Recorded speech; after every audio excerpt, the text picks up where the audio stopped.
Chapter 417. Why don't you just say you are the divine, thought true immortal? The primordial Taoist talisman continuously unleashed the power belonging to the reincarnation path emperor, causing Ji Xiaoyu's divine sense to rapidly strengthen.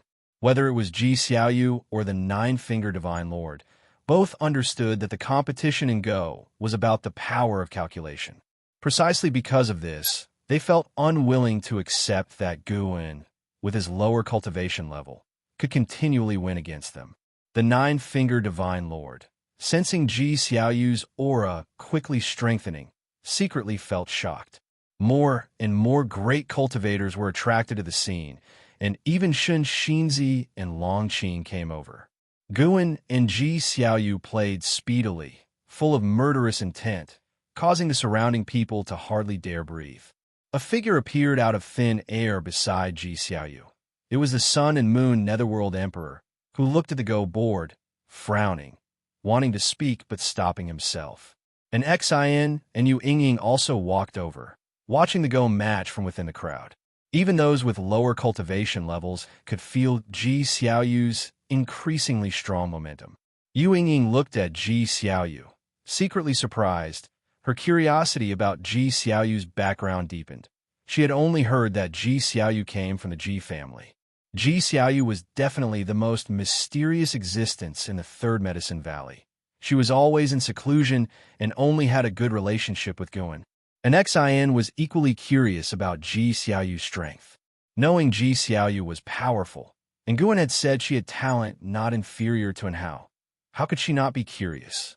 As Ji Xiaoyu's momentum continued to soar, thunderclouds surged over from the horizon, violently churning, darkening the sky rapidly, with the sound of thunder echoing. Disciples in the valley looked up one after another, abuzz with alarm, and even disciples from other cities of the Supreme Sect in Medicine Valley were drawn by the anomaly. What's going on? Is someone undergoing tribulation crossing? It seems the commotion comes from the dojo. Feel it carefully. There's a momentum that is quickly strengthening. Indeed, many people are running there. Shall we go have a look too? What's there to be afraid of? In a Supreme Sect, we wouldn't even fear if the sky fell. The valley disciples discussed among themselves, many rushing toward the dojo, wanting to see exactly what was happening. Holding a white stone, Guan looked at Ji Xiaoyu and asked, "Is it necessary to go to this extent?" Once the power of the primordial Taoist talismans was used too much, it would trigger expulsion by the reincarnation rules. Guan could see Ji Xiaoyu's lifespan was decreasing. Ji Xiaoyu lifted her eyes to look at him and said, "I must defeat you at least once to have no regrets. Fighting it out on the Go board is pretty good." Guan stared at her and laughed. "Even so, I will not admit defeat. In my life, I've never truly lost, and if I ever lost, it could only be to myself." Unable to restrain himself, the nine-finger divine lord spoke. "You really like to put on an act. Anyone who doesn't know might think you're sword venerable Fu Dao." Guan glanced at him and said, "How can a defeated dog bark so boldly? They'll crush you shortly." The nine-finger divine lord's face turned red with anger, yet he didn't know how to retort. The other spectators found it amusing, but didn't dare to offend the nine-finger divine lord. The Sun and Moon Netherworld Emperor, looking at Gu An's play, had an increasingly odd expression. He didn't stop Ji Xiaoyu's thinking. For him, he served the reincarnation path emperor, not Ji Xiaoyu. He couldn't wait for Ji Xiaoyu to recover into the reincarnation path emperor. The two continued playing Go. Ji Xiaoyu's style was sharp and fierce, making frequent killing moves, but Guan always managed to counter them. The onlooking crowd secretly marveled. They too enjoyed Go and had their own studies, able to recognize the high level of Ji Xiaoyu's play, and each move's attack and strategy surprised them. Yet, despite that, Guan always managed to resolve Ji Xiaoyu's every aggressive move. His play was not as overpowering as Ji Xiaoyu's, but it gave off an undefeatable momentum. Boom! A clap of thunder resounded beneath the storm clouds, startling many. Looking at the Go board, Ji Xiaoyu's face was cold, her eyes filled with a compelling force, and the momentum of her moves continued to strengthen. In contrast, Guan looked composed, his speed of play neither hurried nor slow. Time quickly passed. As time went on, Ji Xiaoyu's moves became slower and slower. With the strengthening power of the primordial Taoist talisman, her calculation speed increased. However, no matter how much she sped up, she couldn't turn the tide of attack, and the pressure mounted with each move made, even giving her the feeling that she could not defeat Gu and Ji Xiaoyu. Lifted her eyes to Gu and saw the smile on his face, out of place compared to the furrowed brows and intense tension of the onlookers. The player seemed as calm as the gentle wind and clouds. The more confident he was, the less sure Ji Xiaoyu felt inside. Could it really be that she would be forced to reveal her true self? Ji Xiaoyu frowned, a shade of hesitation flickering in her eyes. Suddenly, Guan made his move, his voice clear. "Let's stop here, you've lost." Ji Xiaoyu's frown deepened, and as she was about to speak, Guan raised his hand and drew the Go containers toward him. Before Ji Xiaoyu could react, Guan waved his right hand, and the Go stones from both containers sprang out, black and white stones successively landing on the board. Everyone was taken aback, not understanding what he was doing. Ji Xiaoyu looked at the Go board, her expression rapidly changing. The expressions of the Nine-Finger Divine Lord and the Sun and Moon Netherworld Emperor also turned odd. As the black and white stones continued to fall, with other stones rising, the path played by the black stones appeared no different from when Ji Xiaoyu personally played. After 10 breaths, no more stones fell, and the situation on the board was decided with white winning. The others also realized, had Guan simulated Ji Xiaoyu's play? They were all cultivators with extraordinary memories, unlike ordinary people, recalling the situation of the previous moves. The higher the cultivation level, the quicker their expressions changed. Their gazes toward Gu and were filled with disbelief. Could he really calculate that? Sun and Moon Netherworld Emperor had the highest cultivation level, and he covertly compared them. The Go strategy simulated by Ji Xiaoyu was very strong. If it were him, it wouldn't have been easy to win. Nine-Finger Divine Lord looked at Guan, opened his mouth, but ultimately he couldn't utter a word. Guan looked toward Nine-Finger Divine Lord and asked with a smile, "Fancy a game?"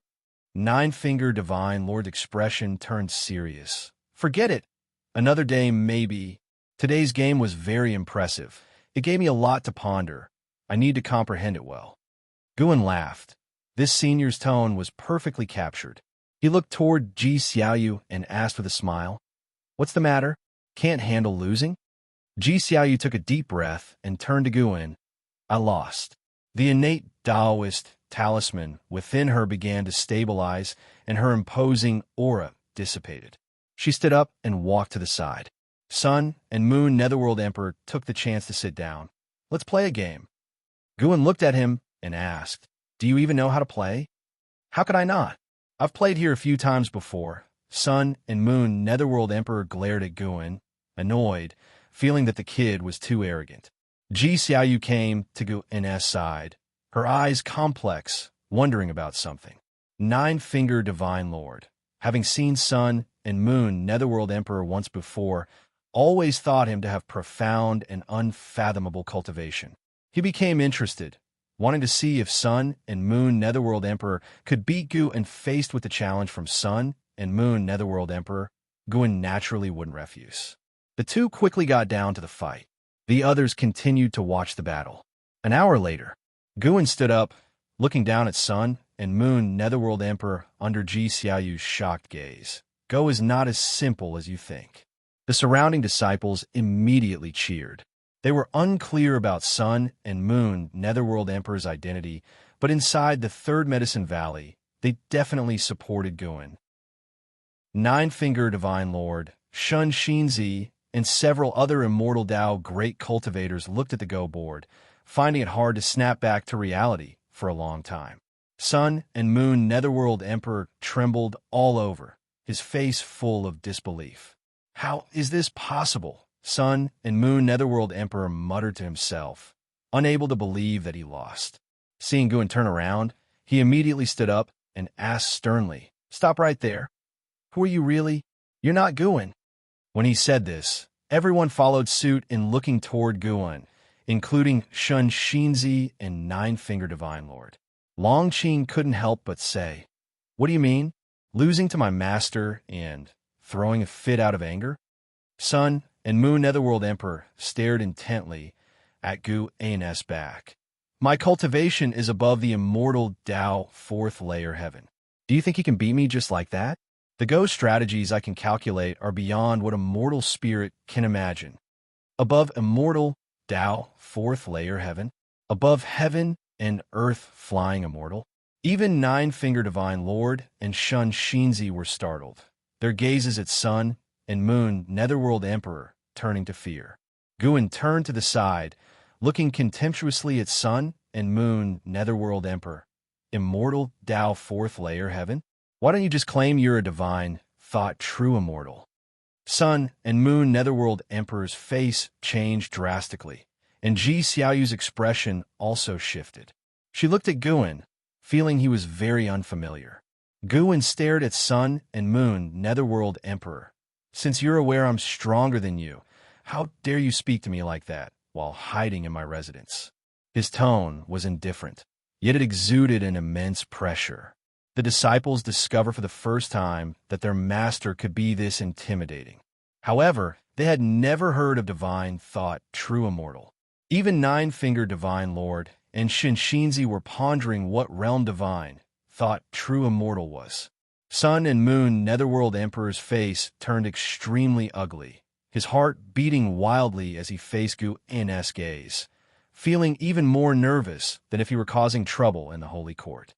"You are," Sun and Moon Netherworld Emperor said through gritted teeth, but the words Sword Venerable Fu Dao were impossible to pronounce. Guan turned around and said to Xiaoyu with a smile, "Let's go, back to the room to talk." Xiaoyu nodded subconsciously and then followed him away. Sun and Moon Netherworld Emperor stood in place, staring as they left. The others exchanged glances, all filled with confusion. Longqing approached Xianxia, asking in a low voice, "Master, what realm is divine thought true immortal?" Xianxia did not answer. He too wanted to know the answer to this question. Nevertheless, one thing was clear to him. Divine thought true immortal was above heaven and earth flying immortal, and Guan was most likely even stronger than a divine thought true immortal. Otherwise, how could he have frightened Sun and Moon Netherworld Emperor into such a state? And Xian was the only one not surprised, only excited. She too wanted to display her powers in front of others like her master had. Her motivation for immortal cultivation grew stronger, and she immediately turned and left to practice diligently. On the way to the loft, Xiaoyu looked at Guan, her heart filled with 1,000 words to say. "Have you awakened your memories from a past life?" Xiaoyu couldn't help but ask. She had previously speculated that it could be a reincarnation of the free immortal, and now she was even more certain of this. Otherwise, how could Guan suppress Sun and Moon Netherworld Emperor? As for whether Guan could be Sword Venerable Fu Dao, she didn't think it was likely. Sword Venerable Fu Dao had taken action more than once. Reincarnators who utilized their true form's power would be expelled by the reincarnation rules. Chapter 4:18 Invincible across the Supreme Sect, awoken past life memories? I suppose that's one way to put it. Guan turned to Xiaoyu with a smile and answered, having indeed recalled many memories from his past life. Xiaoyu, upon hearing this, had a complex look in her eyes. She could sense that Guan had chosen to end the chess game early because he feared she was expending too much vitality. As a result, Guan had also been forced to reveal his cultivation level. Her mood was a mix of various emotions: surprise, astonishment, reluctance, concern, regret, and more swirled within her. Guan saw through her thoughts, raised his shoulders with a smile, and said, "Don't be dissatisfied. We can play chess again in the future, and you'll have more opportunities." "I fear I may not have much time left," Xiaoyu murmured in a low voice. Guan turned his head to look at her and asked, "So, what do you want to do with the remaining time?" Xiaoyu was the Reincarnation Path Emperor, and the Reincarnation Path Emperor was Xiaoyu. It was only the differing memories that caused her fleeting emotional turmoil. Guan could transfer the memories of this life of Ji Xiaoyu to another person, but that wouldn't separate Ji Xiaoyu from the reincarnation path emperor, because there is only one soul. Moreover, memories and experiences can influence one's character, but one's true nature is determined at birth. Ji Xiaoyu understood this as well, so she never thought about breaking away from the reincarnation path emperor. Her disquiet stemmed from her inability to imagine how her would return to her original self after this life ended, as she couldn't feel the emotions from her past life memories when recalling them. What I want to do? Indeed, I need to give it some thought, Ji Xiaoyu mused. Guan offered no suggestions, letting her think for herself.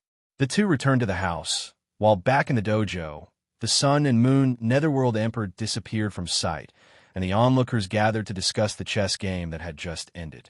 Xianxia looked toward Gu An's loft from a distance, took a deep breath, and said, "Your master is no ordinary person." Long Qing, who stood nearby, couldn't help but roll his eyes at the remark, as if I couldn't see it for myself. Long Qing's feelings were equally complicated.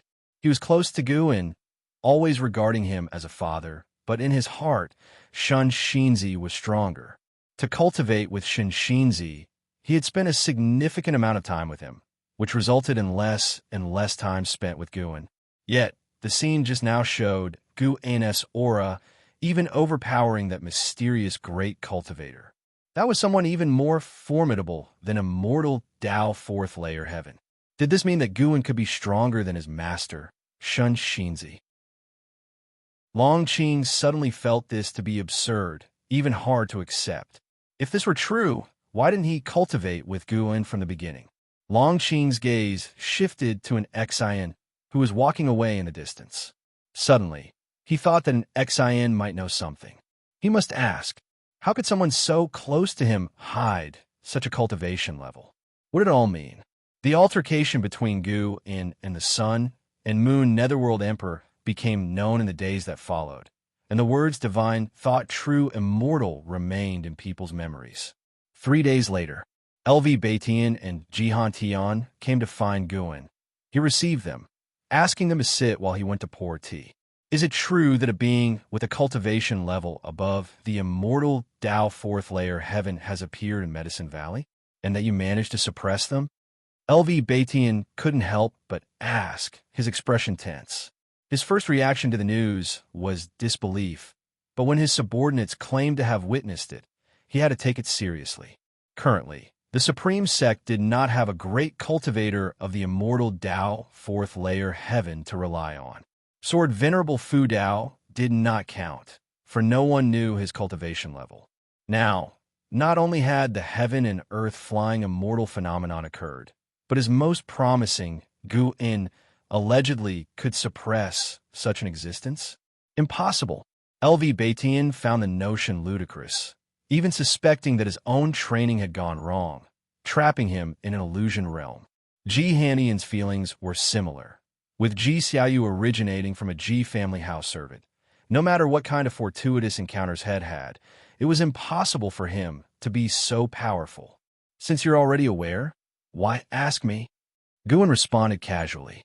When he had attained the Xian Yuan Zizai Xian, he decided he no longer needed to disguise himself as before, as long as he did not reveal his true strength. Even the Immortal Dynasty and Holy Court wouldn't suspect that Sword Venerable Fu Dao surpassed the Zizai Xian, and by 2 whole great realms at that. The strongest of them, Xianxia, was still striving to reach the Taoist hidden immortal. Hearing Gu An's words, LV Beitian and Ji Hanian's eyes widened as they instinctively looked at each other.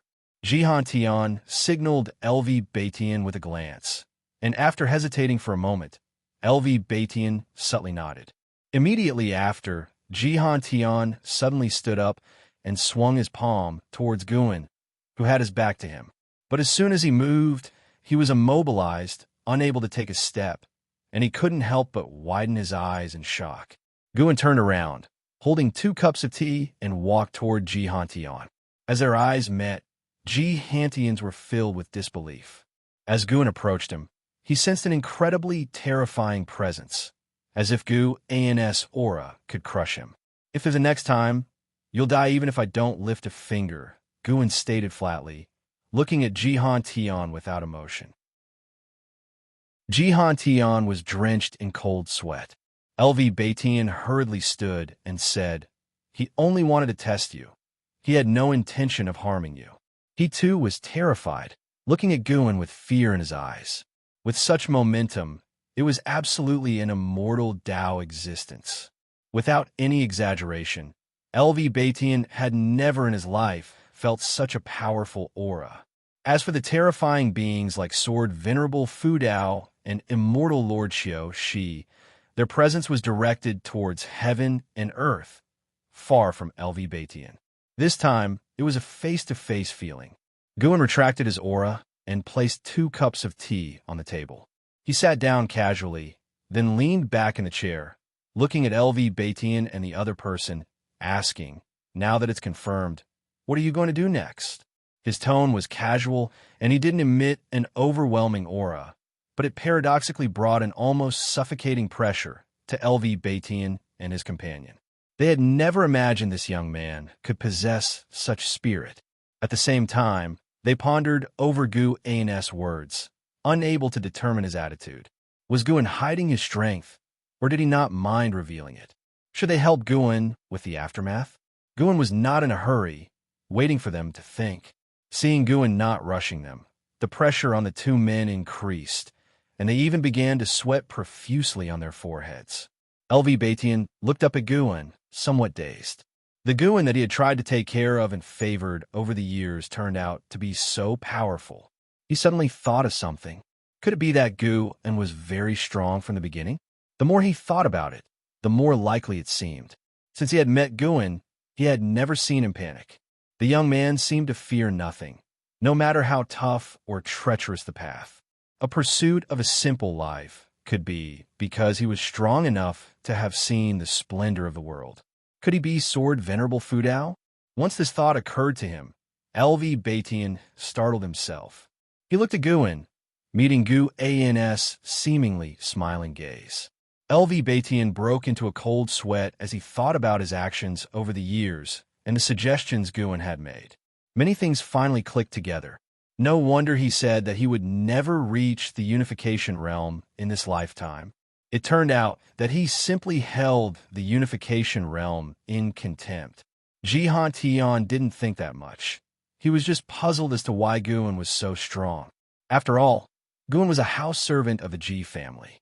Xianxia had investigated Guan early on and was certain of Gu An's true identity. Could it be that the current Gu was not the same person he knew and had been replaced by a great cultivator?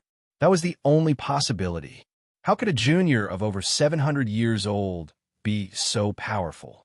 Even Hao had not necessarily stepped into the Nirvana realm to this day.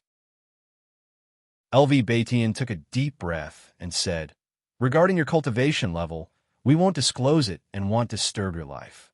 Xianxia came back to reality and quickly echoed him.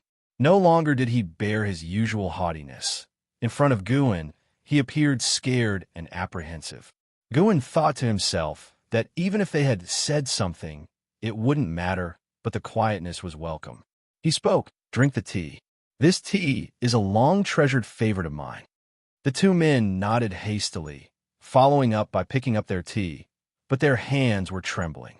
30 minutes later, the 2 men walked out of the attic, with Guan coming out to see them off. Long Qing, who was chatting with the Blood Prison Great Saint, turned his head to look and saw the sect leader and vice-sect leader bowing and scraping to his master, which caused him to frown. Guan watched as the 2 left, and then turned to Long Qing with a smile. Without waiting for Long Qing to speak, he went straight back into his room and slammed the door shut with a bang. Long Qing opened his mouth, realizing that his master was intentionally avoiding him. It was understandable, remembering how he used to boast about how strong his second master was in front of his master made his face burn with embarrassment.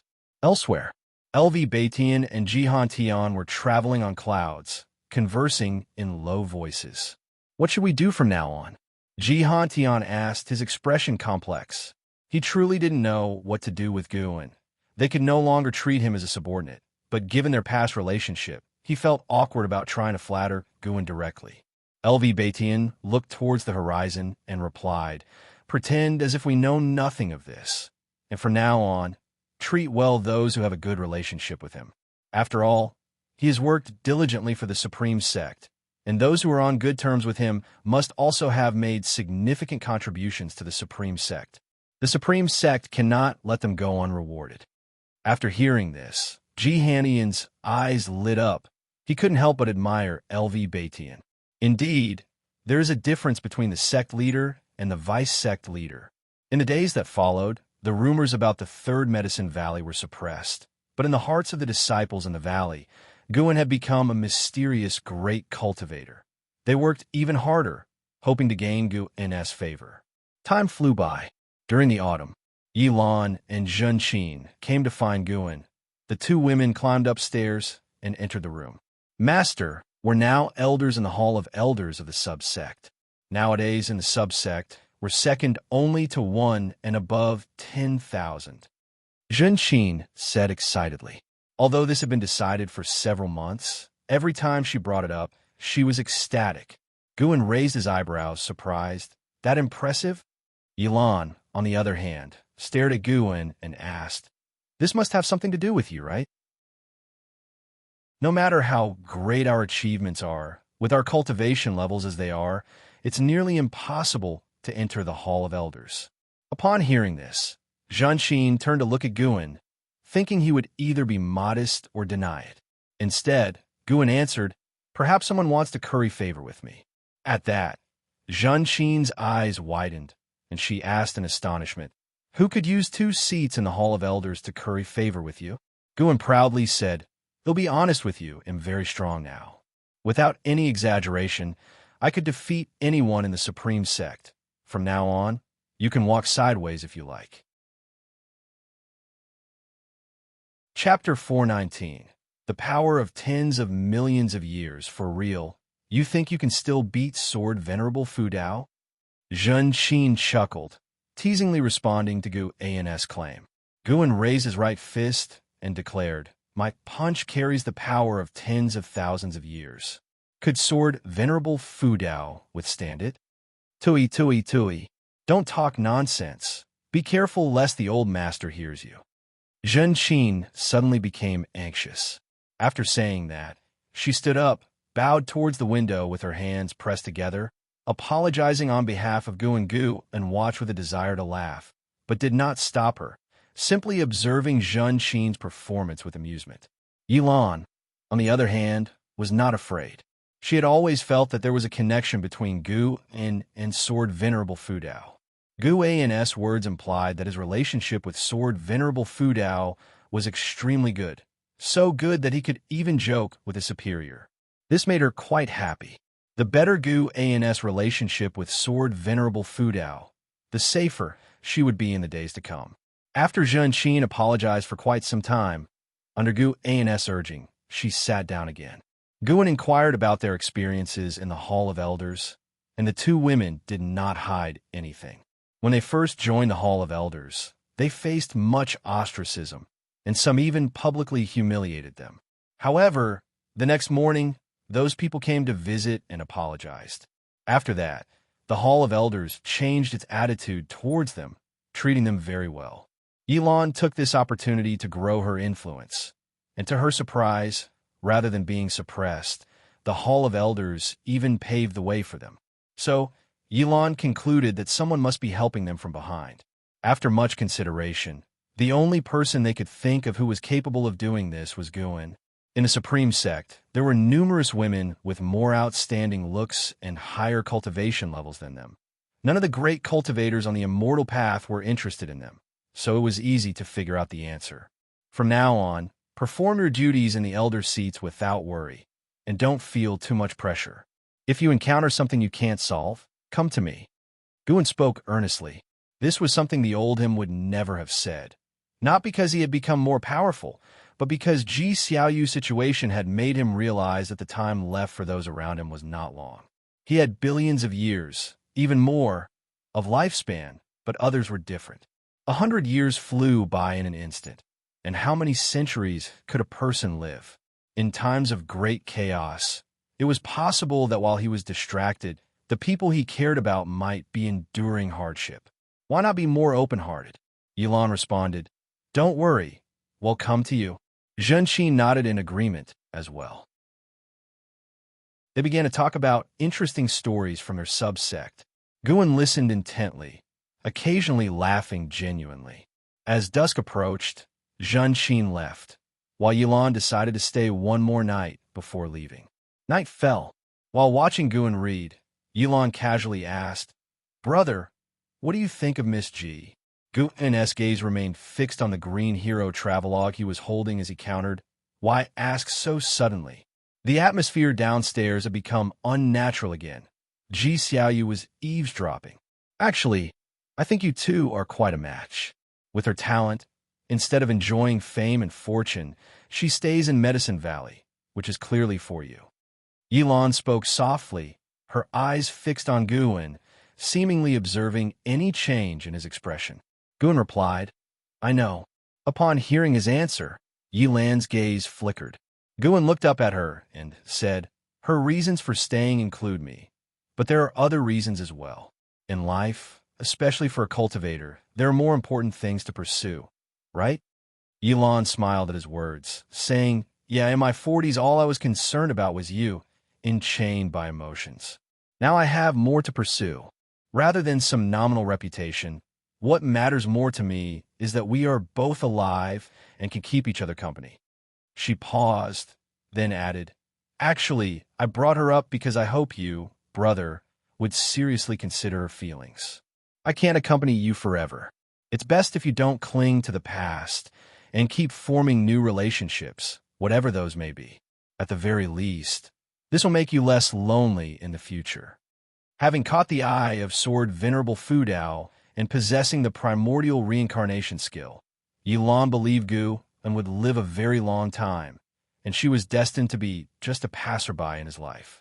Rather than claiming possession, she hoped he would live freely in the future. In her view, her brother deserved all the world's beauty. Guan looked at her without offering comfort, instead smiling and asking, What's wrong with being alone? The terrible thing is being perpetually alone. Don't worry, I have many friends, and have you ever seen me feeling down? As for Xiaoyu, she too can't accompany me for long. Don't think about how long you can be with me, but what I can do with you, and for how long. Yilan instinctively wanted to ask what was wrong with Xiaoyu, but she refrained, realizing that if even Guan couldn't solve the problem with Xiaoyu, what could she do? There was no need to spoil her brother's mood. That's true. I'm just a mortal whose life is blessed by association with you, brother. Yilan covered her mouth and laughed. Her comment seemed jesting, but it was earnest. Without Guan, she would not have her current status and power, and might well have died hundreds of years earlier. Every additional day she lived, she owed a bit more to Guan. At least, that's how she saw it. Guan gave her a glaring look and said, What nonsensical talk. Since when has fate been hierarchical? Meeting you is my good fortune as well. Really? Yilan's eyes crinkled with laughter, making her look quite charming. Guan raised his hand, placing on the table with his palm up. Yilan hesitated for a moment, then reached out her hand, which Guan took hold of readily. Focus on your cultivation. Don't worry about what might be or might not be. I will accompany you on the journey of immortal cultivation. If we don't reach the immortal realm in this lifetime, I will find you in the next. Even if you've forgotten me, it's enough that I remember you. Guan stared into Yilan's eyes, speaking earnestly. Yilan's eyes widened. It was the first time she had heard Gu and make such a pledge. Brother, Yilan said emotionally, her gaze filled with tender affection for Gu, and casually drew out a book, asking, This is a book I've been working on recently. Want to take a look? Yilan's attention shifted to the book's cover, and she saw 3 characters. Dream of the Red Chamber. As autumn was drawing to a close, one day, Guan rode down from the transmission array platform on the back of the Blood Prison Great Saint, with an Xian following by his side. Suddenly, a figure charged over and blocked the way of the Blood Prison Great Saint. It was Long Qing. He looked at Guan with a face full of anger, and in his eyes there was also a sense of grievance. Guan sat on the blood prison great saint's back, his gaze lazy, and said, "What do you really want?" An Xian looked at Long Qing and found it amusing but held back her laughter. If it had been before, she might have spoken for Long Qing. However, she had experienced Long Qing's swagger too, feeling that this youngster's temperament indeed needed tempering. "Look how honest and Xianxia from Mystic Valley is." Facing Guan's gaze, Long Qing opened his mouth but didn't know how to express his feelings. The blood prison great saint wouldn't indulge him and said, "Don't get in the way. Someone has already taught you cultivation, yet you still want the master to teach you?" Long Qing's face turned entirely red, and he was at a loss for what to do. After all, Guan had raised him himself, and he didn't make things difficult for him but said, "In fact, you harbor a starting point that others do not have, and one could even say that you are already strong. It's just that you haven't discovered it yet. Rather than blindly striving to get stronger, what you should do is take a deep breath and understand yourself."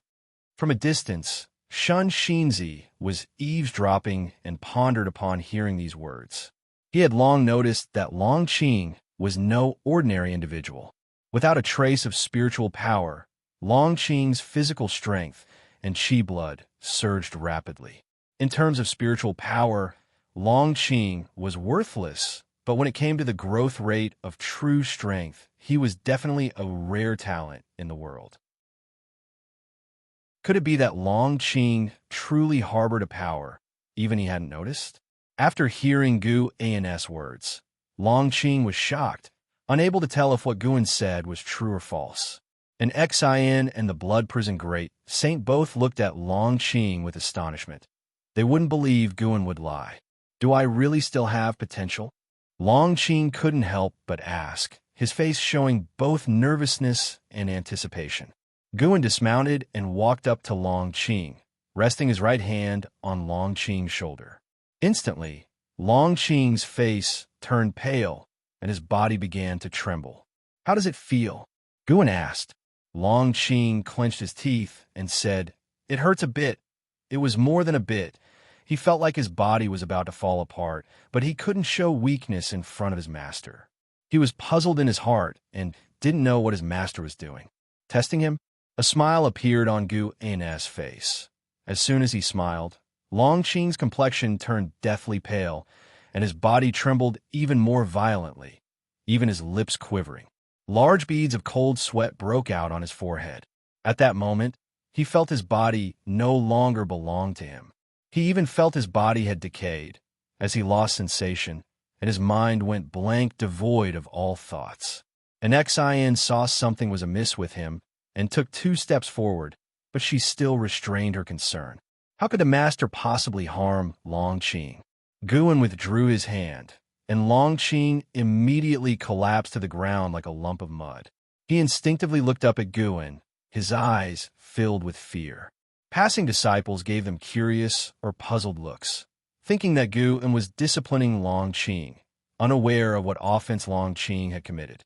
Guan looked down at Long Qing and asked, "What did you just feel?" Long Qing took deep breaths, struggling to raise his head, and said with an afraid look, "I felt like I was about to die, but you didn't die." Guan stared at him with an indifferent gaze that made him feel afraid, causing him to subconsciously lower his head. Just now, if it were a Mahayana cultivator, they'd have been reduced to ash. Guan left these words behind and then walked past Long Qing. Long Qing widened his eyes and twisted his head to look at Guan's retreating figure, his expression one of disbelief. An Xian and the blood prison great saint were also stunned. For an Xian, the Mahayana realm was still a far-off dream, while the blood prison great saint was itself a Mahayana cultivator. Was this youngster Long Qing already more formidable than a Mahayana cultivator? They both felt it was absurd in their hearts. Xianxia appeared out of thin air in front of Long Qing, crouching down to check his body, his face quickly revealing a look of shock. "Impossible," Xianxia murmured to himself, sensing his worldview collapsing. Long Qing didn't know what his master was thinking. His mind was echoing Guan's words. If it had been a Mahayana cultivator, they would have been reduced to ash. He recalled the terrifying sensation from before, and suddenly felt it may not have been so scary after all. Meanwhile, Gu An's image in his heart soared immensely. Chapter 420. The power of the past. Since being informed of his potential by Gu, and Longqing stopped cultivating his physical body. Instead, he began to settle his mind and feel the foundation of his own being. Xianxia had no objections to this. Xianxia felt that he was not worthy to teach Longqing. He appeared calm on the outside, but was very lost at heart. Having stayed in the Third Medicine Valley for hundreds of years, he had seen through nothing and learned nothing. Autumn gave way to winter. Snow fell from the sky, plunging the great heaven and earth into an expanse of whiteness. That day, after the morning exercises were over, Guan stood by the wooden rail admiring the snowscape. The snowflakes landing on his body turned into mist, swirling around him. His eyes were fixed on the garden, but his divine thought was cast towards outer heaven. An anomaly had appeared in the reincarnation vortex. After Gu An's breakthrough, the reincarnation rules within the vortex had been constantly changing. He couldn't tell whether it was because of him or simply a coincidence. It was likely due to his traveling back and forth through the reincarnation vortex. He had caused a great upheaval in a universe's path, which in turn affected the reincarnation vortex. He wasn't worried, though. Even the greatest anomaly in the reincarnation vortex would hardly pose a threat to the Xian Yuan Zizai Xian. He speculated that beings from other universes would come to the great heavenly spirit land, which was undoubtedly a disaster for the great heaven and earth. While he was contemplating, an Xian arrived at his side. She mentioned Longqing. The boy had been sitting still under the mystic pure tree for a month, and she was afraid he might go mad. It's fine, it's not been that long. Sometimes it's good to think things through, Guan said casually. Longqing was born in the Nirvana realm. Guan had merely sealed his cultivation level. Now, it seemed that Longqing was rapidly growing stronger when, in fact, he was merely recovering his original strength. After hearing this, an Xian couldn't help but ask, "Master, how high is his potential? Really? How does it compare to my senior and junior brothers?" Guan replied, "In terms of innate talent, he is stronger, but your senior brother has a sharper intuition." In Gu An's eyes, what was truly terrifying about and how was his intuition. Not only did he cultivate quickly, but he also had an astonishing understanding of spells and divine skills. He had been imprisoned by the Immortal Dynasty, but had not delayed his cultivation at all, and he was not far from reaching the Nirvana realm.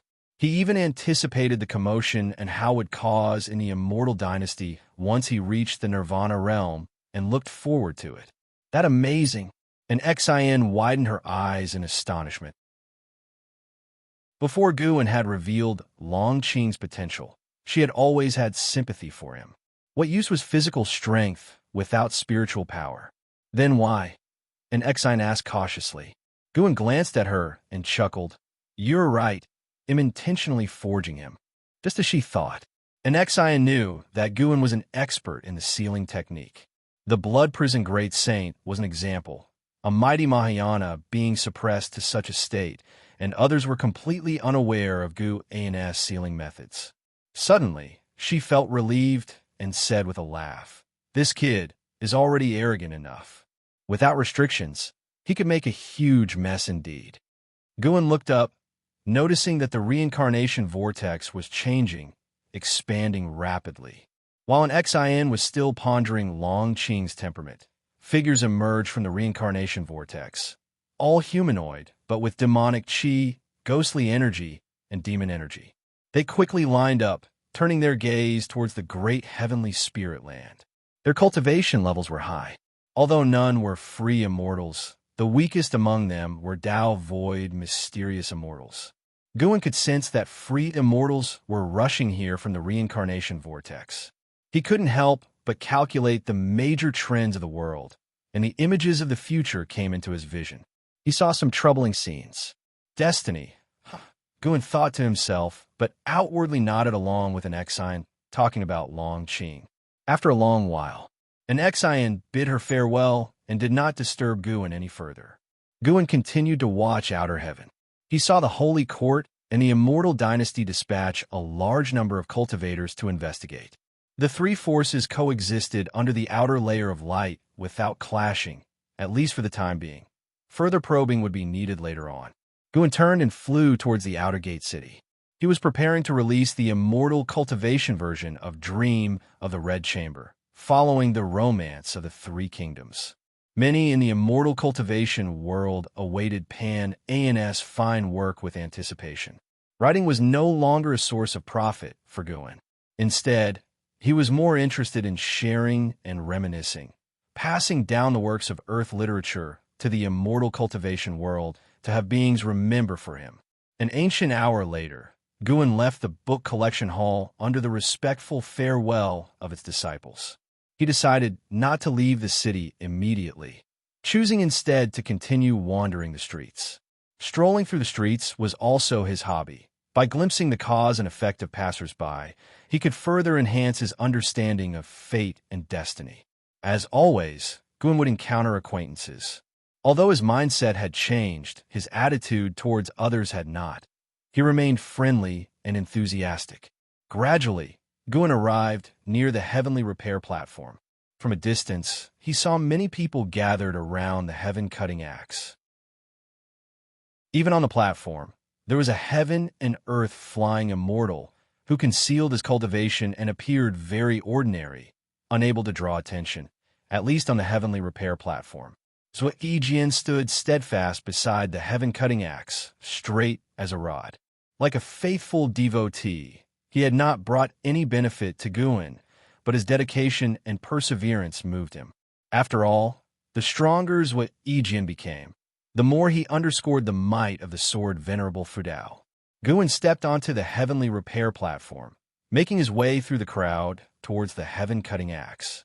Even on the platform, Guan would encounter acquaintances, necessitating some small talk. By the time he reached the heaven-cutting axe, half an incense stick's time had passed. Xianxia saw Guan and smiled, a rare sight on his stern face. He greeted Guan proactively, asking, "What brings you here today?" Guan replied, "I've been to the book collection hall." Xianxia's eyes lit up as he asked, "Could it be a new book?" He knew that Guan was the author of Investiture of the Gods, of which he was a dedicated reader.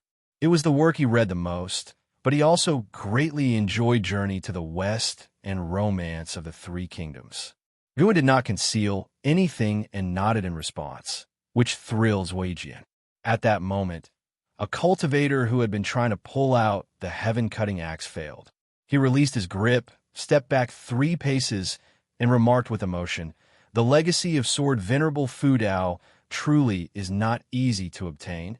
Even I, a wandering immortal, could not succeed." Wandering immortal. A stir went through the crowd, and someone complained in a low voice, "Can this legacy really be obtained by someone?"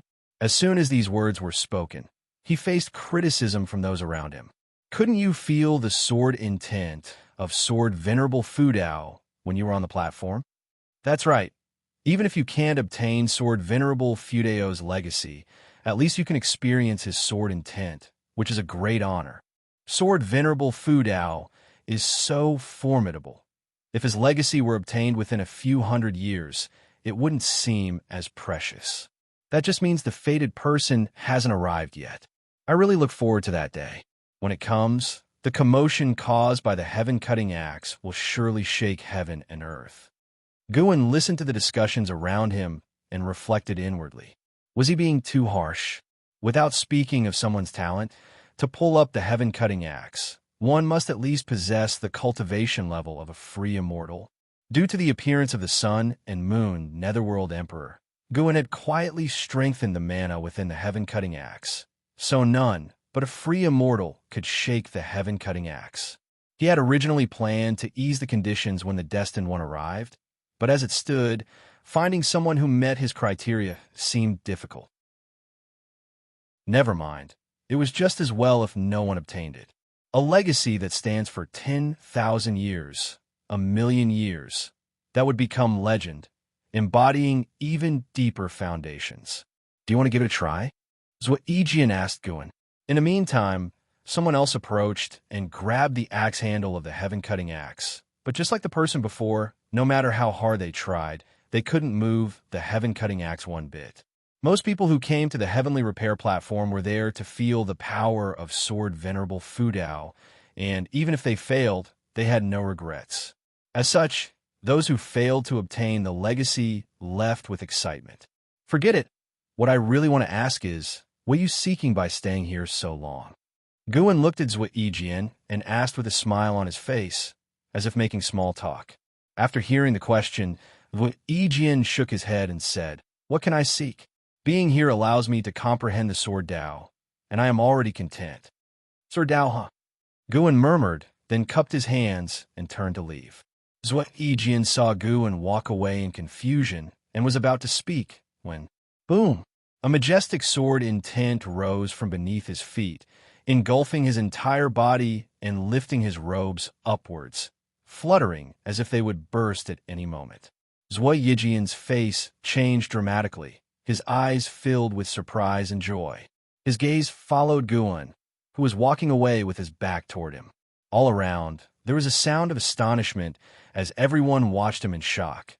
Only Guan, turning his back on the crowd and not turning around, seemed out of place, as if he were in another dimension. Could it be? Zhui Yijian's eyes widened. Guan had just inquired about his aspirations, and now he had received the sword intent of Sword Venerable Fudao. It couldn't be a coincidence. At that moment, Zhui Yijian felt a familiar sword intent emanating from Guan. The sword intent of Sword Venerable Fudao, and it was even stronger than his own. It could only be. Zhui Yijian was shocked and excited. He felt no anger at being deceived by a junior. Instead, he was pleasantly surprised. Because he liked Investiture of the Gods, he had always held a wonderful fantasy about Panin, and he had been saddened for a long time upon learning that Guan was Panin. Now, knowing Panin was Sword Venerable Fudao, how could he not be thrilled? He didn't believe Guan was a few hundred years old. He must be some old monster in disguise. The thought of how well he had treated Guan over the years filled him with a sense of excitement. Perhaps he had the chance to take Sword Venerable Fudao as his master. As he watched Guan walk in the opposite direction of the crowd, Zhui Yijian was filled with infinite longing. Such capability, yet content to cultivate here. What an extraordinary state of mind. The cultivators from all sides marveled at Zhui Yijian's fortune, as the vast sword intent of Sword Venerable Fudao was directed only at him, clearly a reward. More and more disciples of the Supreme Sect appeared as if from nowhere, gathering atop the Heavenly Repair platform. They saw Zhui Yijian enveloped in sword intent and couldn't help but feel delighted. Whoever received the guidance of Sword Venerable Fudao was a treasured asset for the Supreme Sect, and as a community of shared interests, how could they not rejoice? Rumbling, a suppressive roar echoed through the sky, causing all the creatures of heaven and earth to look up, but the cultivators on the Heavenly Repair platform were not concerned, assuming it was an anomaly caused by the sword intent of Sword Venerable Fudao. Walking through the crowd, Guan paused and looked up, his brow lifting. Is this power from the past? Guan thought curiously. His divine thought pierced through the sky, peering into the reincarnation vortex beyond. A powerful entity was descending, one that could directly threaten the safety of the great heavenly spirit land. Chapter 421. Primordial Immortal King. As the cultivator on the Heavenly Repair platform marveled at Zhui Yijian's fortune, the Supreme Sect sensed something amiss, for the oppressive might enveloping the heavens, and the earth grew stronger. The snow filling the sky was becoming sparse, as if the harsh winter was about to end. In the Third Medicine Valley, Xianxia, sitting under a tree, looked up with furrowed brows, beginning to calculate by counting on his fingers.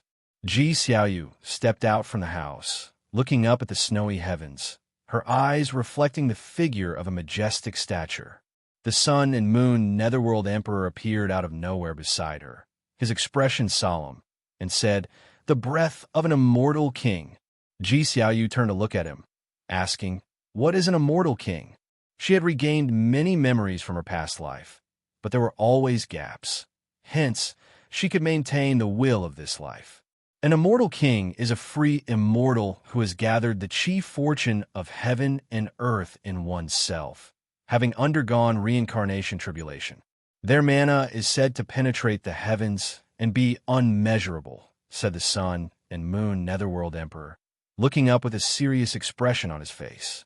He continued, "The aura of this immortal king is off. There's a strong scent of death." "What does that mean?" Ji Xiaoyu asked, her brows knitted. "I'm not sure, but one thing is certain, the great heavenly spirit land is facing a great disaster." The Sun and Moon Netherworld Emperor took a deep breath, his eyes flickering, seemingly deep in thought. After hearing this, Ji Xiaoyu shifted her gaze back to the sky, observing the strange phenomena above. The snow melted, the clouds churned, and the sky gradually darkened, the oppressive atmosphere between heaven and earth intensifying, making more and more beings feel uneasy. Go and watch for a while, then walk toward the edge of the heavenly repair platform. Zhuo Yijian was still absorbing the sword intent refinement from sword venerable Fu Dao, his thoughts being drawn into a state of path enlightenment, forgetting about external matters. When Guan descended from the heavenly repair platform, the disciples of the Outer Gate City finally noticed the anomalies in the sky. At the same time, in outer heaven, in the void, figures knelt, facing the reincarnation vortex, which had grown larger than ever, with a majestic figure radiating light, appearing faintly visible in the darkness at the center of the vortex. Before this figure, all the powerful figures under the reincarnation vortex seemed insignificant. The cultivators from the Immortal Dynasty and Holy Court who rushed here changed their expressions drastically at the sight of the figure in the reincarnation vortex. "What is that? Such a terrifying aura. How high must his cultivation level be?" "Be careful, everyone. That figure is neither human nor demon. It must be an evil spirit. Could it be a heavenly demon? But why wouldn't they come from the silent destruction domain? Why do I feel this figure looks somewhat familiar, as if I've seen it somewhere before?" As the two factions of beings discussed, they held their Dharma treasures, ready for battle. The figures kneeling under the reincarnation vortex all looked up, their eyes intently fixed on the figure within the vortex, their expressions filled with fervor. Suddenly, an immortal spirit from the Immortal Dynasty burst out shouting, "The primordial immortal king!" At this utterance, the side of the Immortal Dynasty was in uproar, the immortal spirits greatly shocked, their gazes towards the reincarnation vortex filled with disbelief. On the side of the Holy Court, a few strong cultivators who had heard of the name of the primordial immortal king also showed a look of horror. All celestial ranks returned to the Holy Land. A commanding voice echoed in the void, and upon hearing it, the cultivators of the Holy Court turned around and left. Within 3 breaths, all the cultivators of the Holy Court had returned to the great heavenly spirit land. Seeing this, the immortal spirits became increasingly agitated. Is it truly the primordial immortal king? He's still alive. So Yuanshu ancestor created the reincarnation vortex to welcome the primordial immortal king. No, don't you feel that something is off about his aura? But that is the primordial immortal king. No matter what form he takes, he is forever the immortal king of our immortal dynasty. How many years has it been since the birth of the Holy Court? The immortal dynasty has not seen a true unifier of the world. The immortal spirits were overtaken with excitement, though a few showed worried expressions on their faces. Just then, the primordial immortal king within the reincarnation vortex began to move. He slowly emerged from the darkness, a terrifying aura reminiscent of an ancient demon god surging from the vortex, unstoppable like a river bursting its banks. The immortal spirits within the void fell silent, merely staring at him in shock. Holy Court, on a grand hall. The holy minister stood before the holy throne, looking up at the starry sky, his brow furrowed and his gaze stern.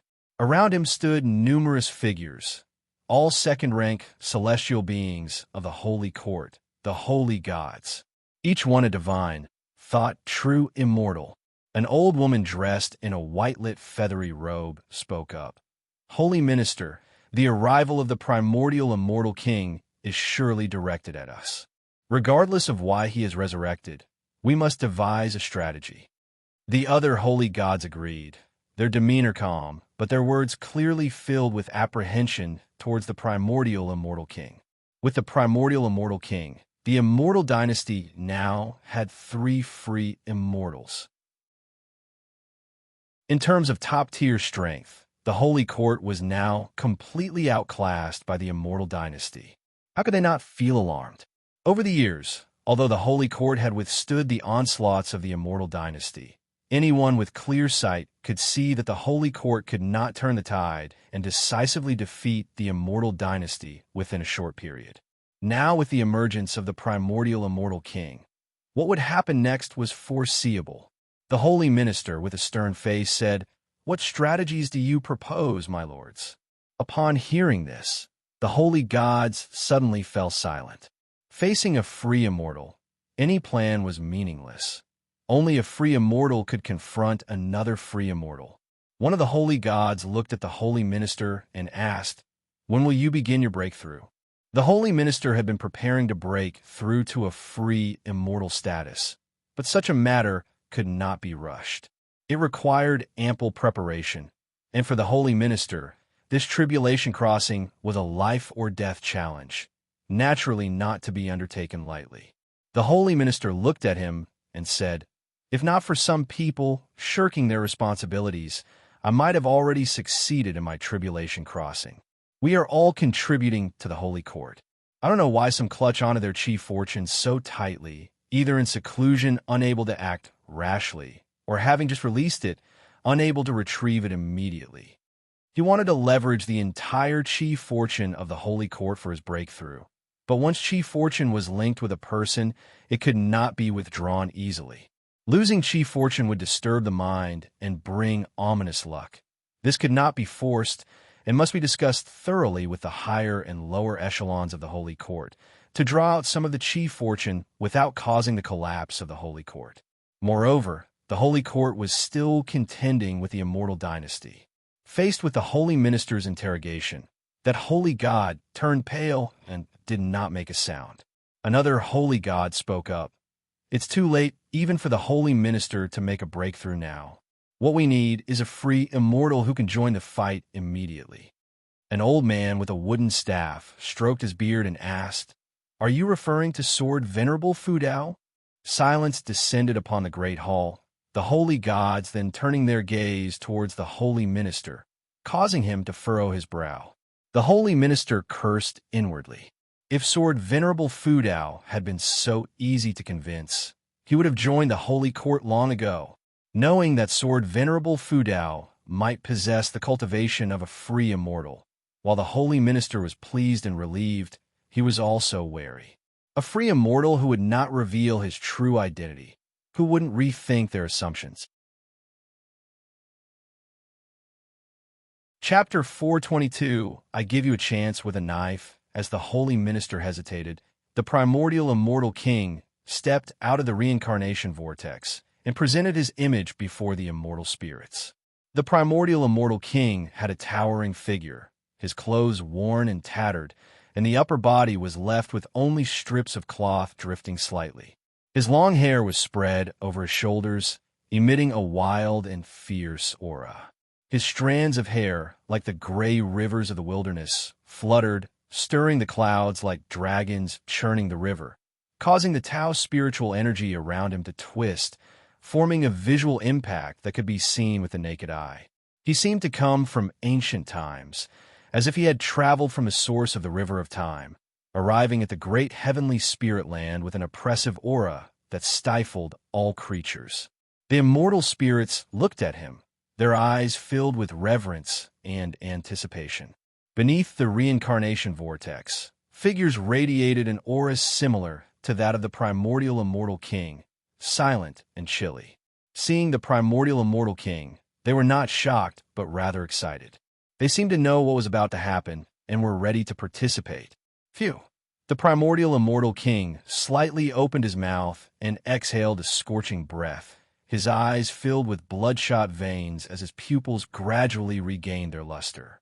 His gaze first fell upon the figures beneath the reincarnation vortex before shifting to the many immortal spirits in the distance. Facing his gaze, the immortal spirits still felt fear, with some instinctively stepping backward. Different from the primordial immortal king they imagined, this one radiated a dangerous presence, making them feel weird and horrified. Now, the primordial immortal king began to speak, his voice hoarse, making the void of outer heaven even more oppressive. He had not finished speaking when he suddenly opened his mouth and let out an enraged roar. This roar was earth-shattering. Every creature in the great heavenly spirit land heard it. Even Tian Yaoer, Tian Xing, Tian Bai in the hidden spirit palace, and the deep-sea dragon carps in the Ninshu cave were frightened. It felt as if they were suddenly awakened from a dream. The roar of the primordial immortal king, not just a sound wave, but a soul impact. Hearing his roar, all beings felt fear, unable to calm themselves. Creatures on land saw the afterimage of the primordial immortal king in the sky, akin to a mirage, his enormous roaring figure casting an oppressive presence that made their hearts skip. At this moment, Guin stood on the streets of the outer gate city, the surrounding cultivators all looking up at the sky with expressions of dread. In front of Guin, the son of the demon emperor, Xianxia, was also looking at the sky, his brows furrowed. "What's that?" Xianxia murmured to himself. Guin remarked, "It looks like big trouble is coming." The two came across each other rarely, exchanging a few pleasantries before the roar of the primordial immortal king interrupted them. Originally, when the demon land invaded the land of the human race, Wuxia, the son of the demon emperor, sneaked into the supreme sect and had stayed for hundreds of years. Now, he had become one of the high-ranking individuals of the supreme sect, helping the cultivators of human race establish connections with the demons. At first, he and Guin got along very well. As time went by and their statuses diverged, they drifted apart. Taking a deep breath, Wuxia said, "Indeed." Then he looked down at Guin with a smile and said, "Don't worry. The supreme sect is now the safest place in the world." Guin nodded and continued their casual conversation. Perhaps because of the appearance of the primordial immortal king, Wuxia had the rare patience and started talking about the current strength of the supreme sect. Meanwhile, in the outer heaven, before the reincarnation vortex, the primordial immortal king stood suspended. He was no longer roaring, his arms hanging loosely. He suddenly looked in the direction of the immortal dynasty. When his gaze suddenly fell upon them, the immortal spirits couldn't help but tremble with fear. The primordial immortal king showed a fierce smile. His eyes narrowed, and in an instant, the entire void was filled with countless eyes of varying sizes, all belonging to the primordial immortal king. Each immortal spirit felt the horror of being watched by countless enemies. Before they could escape, the eyes in the void exploded open, and the immortal spirits' faces drastically changed. They were unable to speak, to run away, as their souls uncontrollably flew out of their bodies towards those eyes. This scene was incredibly eerie, causing the powerful beings who were using divine thought and divine sense to peek into the great heavenly spirit land to shudder in fear. The immortal dynasty did not send reinforcements and let these immortal spirits have their souls snatched away. Quickly, all those souls were absorbed by the eyes of the primordial immortal king, who then closed his eyes. The eyes spread throughout the void, vanished all at once. When the primordial immortal king opened his eyes again, the blood in his eyes had disappeared and the deathly aura around him had dissipated a lot. He looked more like a living spirit. He smiled again and blew a breath towards the corpses of those immortal spirits, and thousands of them turned into ash in an instant. "Welcome back, immortal king, from your exile in Xianxia." A mysterious man who flew out of the reincarnation vortex raised his head and shouted loudly. At his call, the other figures of the reincarnation repeated his words. and the name of the immortal king echoed through the cosmos. The primordial immortal king raised his right hand, and the great heavenly spirit land trembled slightly.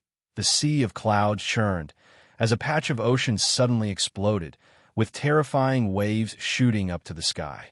A mysterious black object like a mountain surged from the seabed, scattering the clouds and swiftly flying towards the primordial immortal king. Boom! The primordial immortal king caught the incoming object with his right hand. A massive black saber with a handle as long as a mountain ridge, carved with mysterious patterns. The blade thick, seemingly unsharpened, completely black, emanating no aura. Viewed from this position toward the great heavenly spirit land, in the direction for which the black saber had come, the sea of clouds was spreading open to reveal a massive hole. Beneath the hole, a blue expanse was faintly visible, a crack appearing and widening. The gaze of the primordial immortal king fell upon the black saber in his hand, and he murmured to himself, "It's been a long time since I held you. I truly miss the days we fought side by side." Chapter 422, Giving You a Chance with a Knife _2, he lifted the black broadsword and swung it gently, stirring up the mana that shook the outer layers of the sky, and also caused the reincarnation vortex behind him to twist and ripple. This spectacle made the figures within the reincarnation even more excited, continuously shouting the name of the immortal king. There was a tumult in the sky, while the great heaven and earth was dead silent, as if all living beings were afraid of disturbing them. No one dared to come out, and even less dared to shout. The primordial immortal king raised the black broadsword high, completely releasing his own momentum. It was the momentum of someone standing at the pinnacle of the 9 heavens of the immortal path. Even the Xianxia emperor had never shown such momentum. Far away in the immortal dynasty, the Xianxia emperor stood atop the golden palace, gazing up at this scene, while the ancient immortal emperor appeared out of nowhere beside him, his face ashen. "Was this also part of your plan?" the ancient immortal emperor asked in a deep voice. The Xianxia emperor, with an expressionless face, countered, "Would I resurrect another emperor of the immortal dynasty to replace myself?" After hearing this, the ancient immortal emperor furrowed his brows and asked in astonishment, "Then, who could it be?" The Xianxia emperor said softly, "It seems that Yuanshu ancestor had another reason for opening reincarnation, and perhaps this was all part of the primordial immortal king's calculations." The immortal dynasty and the holy court were in turmoil, creating chaos in the heavenly secrets. His resurrection now might not be impossible. Upon hearing this, the ancient immortal emperor's eyes showed a hint of worry. The momentum of the primordial immortal king was indeed too strong, so powerful that even he, as a free immortal, felt a chill in his heart. How could he not worry? The most critical point was that following the resurrection of the primordial immortal king, it was not the holy court but their immortal dynasty's immortal spirits who were the first to suffer. This was a very dangerous signal.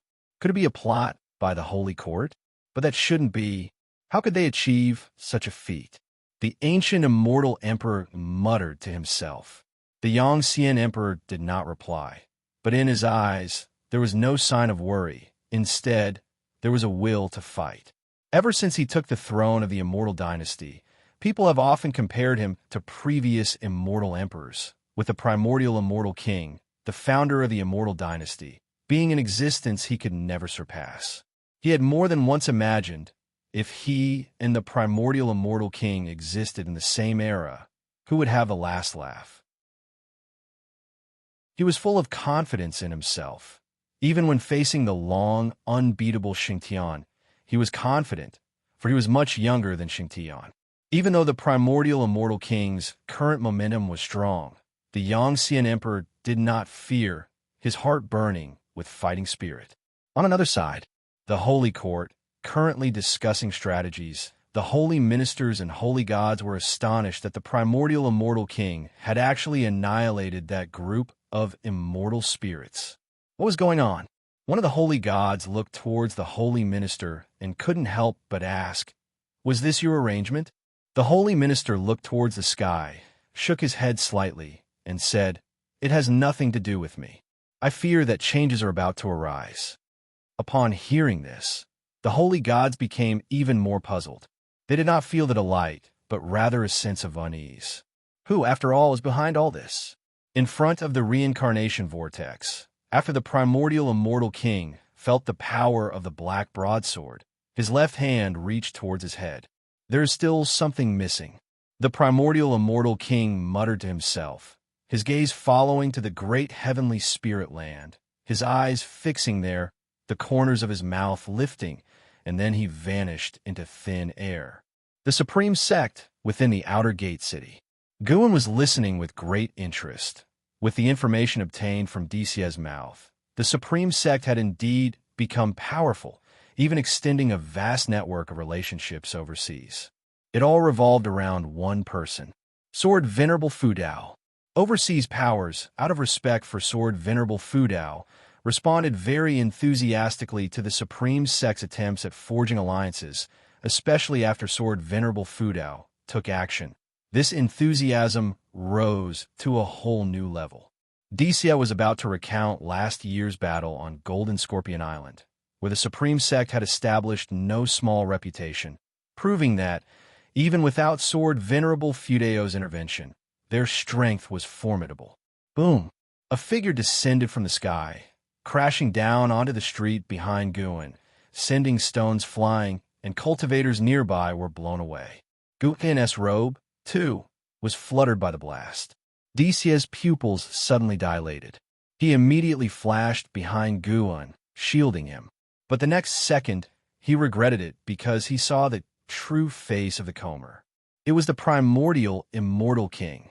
The roaring figure of the primordial immortal king was still imprinted in the sky, and the surrounding cultivators instinctively looked up and then back at the primordial immortal king. Whoosh! The cultivators scattered like a receding tide, with some even leaping up, flying towards the distance. Xianxia, however, stood rooted to the spot, his legs as if they were filled with lead, unable to move. He was afraid, but for some unfathomable reason, he did not run away. All he could hear was heartbeat.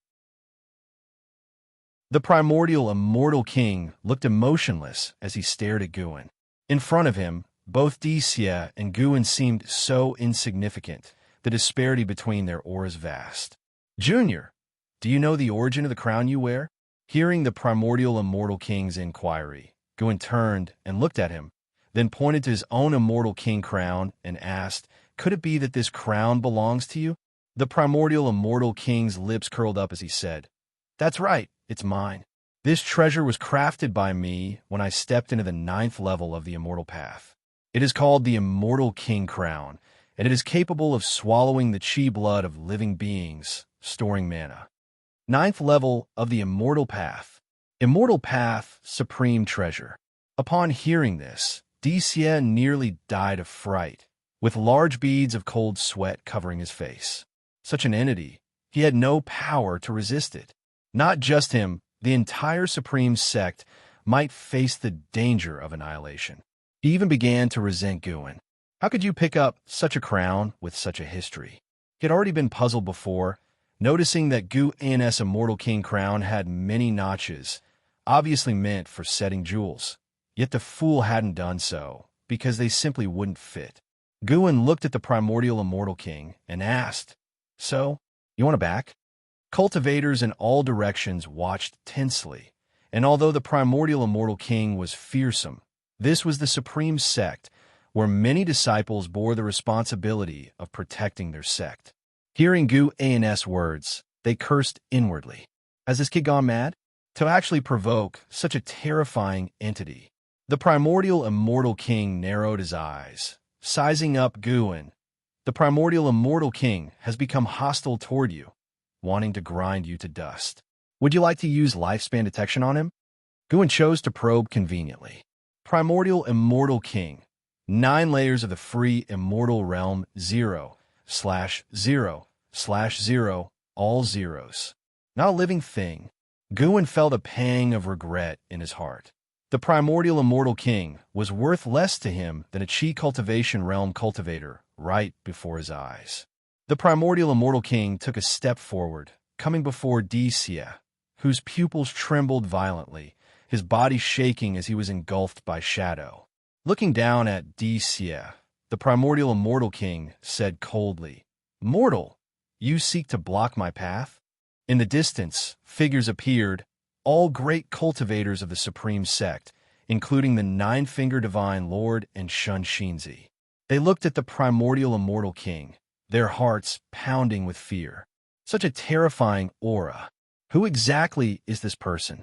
Xianxia was unrecognizable compared to his usual self, appearing so bedraggled. He wished to speak, even if just to beg for mercy, yet he couldn't muster the strength to do so. And it wasn't just him. Cultivators from the supreme sect all around remained silent as cicadas in winter, not daring to make a move. The fact that they chose not to flee already showcased their utmost courage. "Kneel!" The primordial immortal king's gaze turned stern, his voice thunderous like a roaring explosion, startling everyone to tremble. Xianxia turned pale with fright, his legs went weak, and he collapsed.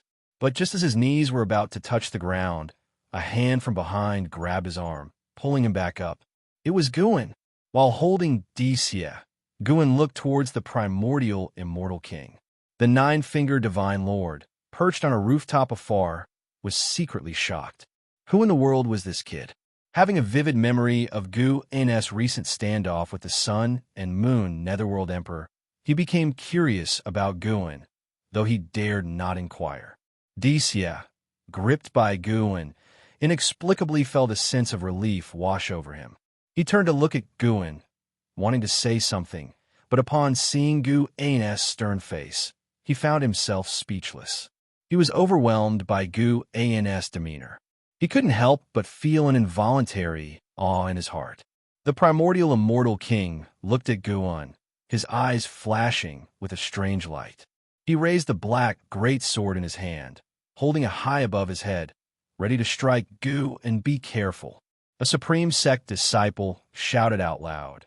Having once been a disciple of the Third Medicine Valley, and forever grateful to Guin seeing Guin in danger, he instinctively warned him.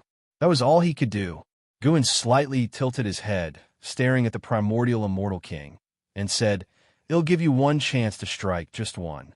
Upon hearing this, a chill shot through the primordial immortal king's eyes. He twisted his wrist and savagely brought the sword down.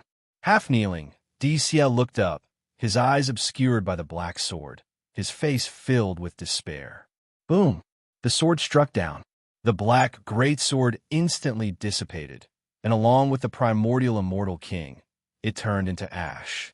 The terrifying surge of energy crushed the surrounding buildings, and even the clouds in the sky scattered. Guin stood his ground, expression unchanged. Only his hair and robes fluttered ceaselessly, as if fierce flames were raging around him. Chapter 423. I am Sword. Venerable Fudao, with the primordial immortal king turning to dust, the whole world seemed to suddenly quiet down. Supreme Sect's cultivators were all left staring at Guin, their eyes brimming with shock, while Xianxia, standing before Guin, was dumbfounded, his body rigid. The nine-finger divine lord and Xianxia were also as still as wooden chickens, unable to believe their own eyes. Guin's face was expressionless, and there was a slight sense of regret in his heart. Could even a powerful, free, immortal not break through his protecting Tao divine essence? He did not strike back just now. The primordial immortal king was destroyed by his own power and the protecting Tao divine essence, both body and soul, completely obliterated. Regrettably, since the primordial immortal king was not a living being, Guin was unable to seize any lifespan. More and more figures appeared out of thin air, all of them great cultivators from the supreme sect. Looking at the street where Guin was standing, they all frowned as the strong presence of the primordial immortal king still lingered in the air. Looking at the mess on the street, they couldn't help imagining the recent tumult. Guan raised his right hand. Streaks of black air appeared out of nowhere, burrowing into the center of his palm. He then casually put his hand into his sleeve, and nobody saw what it truly was. He looked down at Xianxia and asked, "Brother D, are you all right?" Xianxia came back to his senses. With Guan's help, he shakily stood up. Looking at Guan, all was difficult to hide in his eyes. Xiaxia's lips quivered as he wanted to ask about Guan's identity, but feared giving offense. "Sword Venerable Fu Dao." A cry of shock came from afar.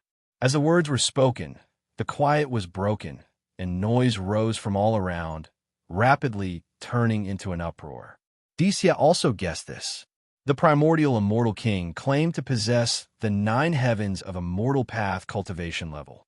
Who else could slay an entity with such mastery within the supreme sect, if not Sword Venerable Fu Dao? He turned out to be Sword Venerable Fu Dao. Xianxia looked at Guan, whose smile was mild. His Taoist heart could not calm down. Recalling the years of interaction with Guan, he felt ashamed and frightened. Thankfully, he had never looked down on Guan, as he had never been disrespectful in their exchanges. Guan couldn't hear his inner voice, but could probably guess it. For Guan, it was just amusing. There was no feeling of being slapped in the face.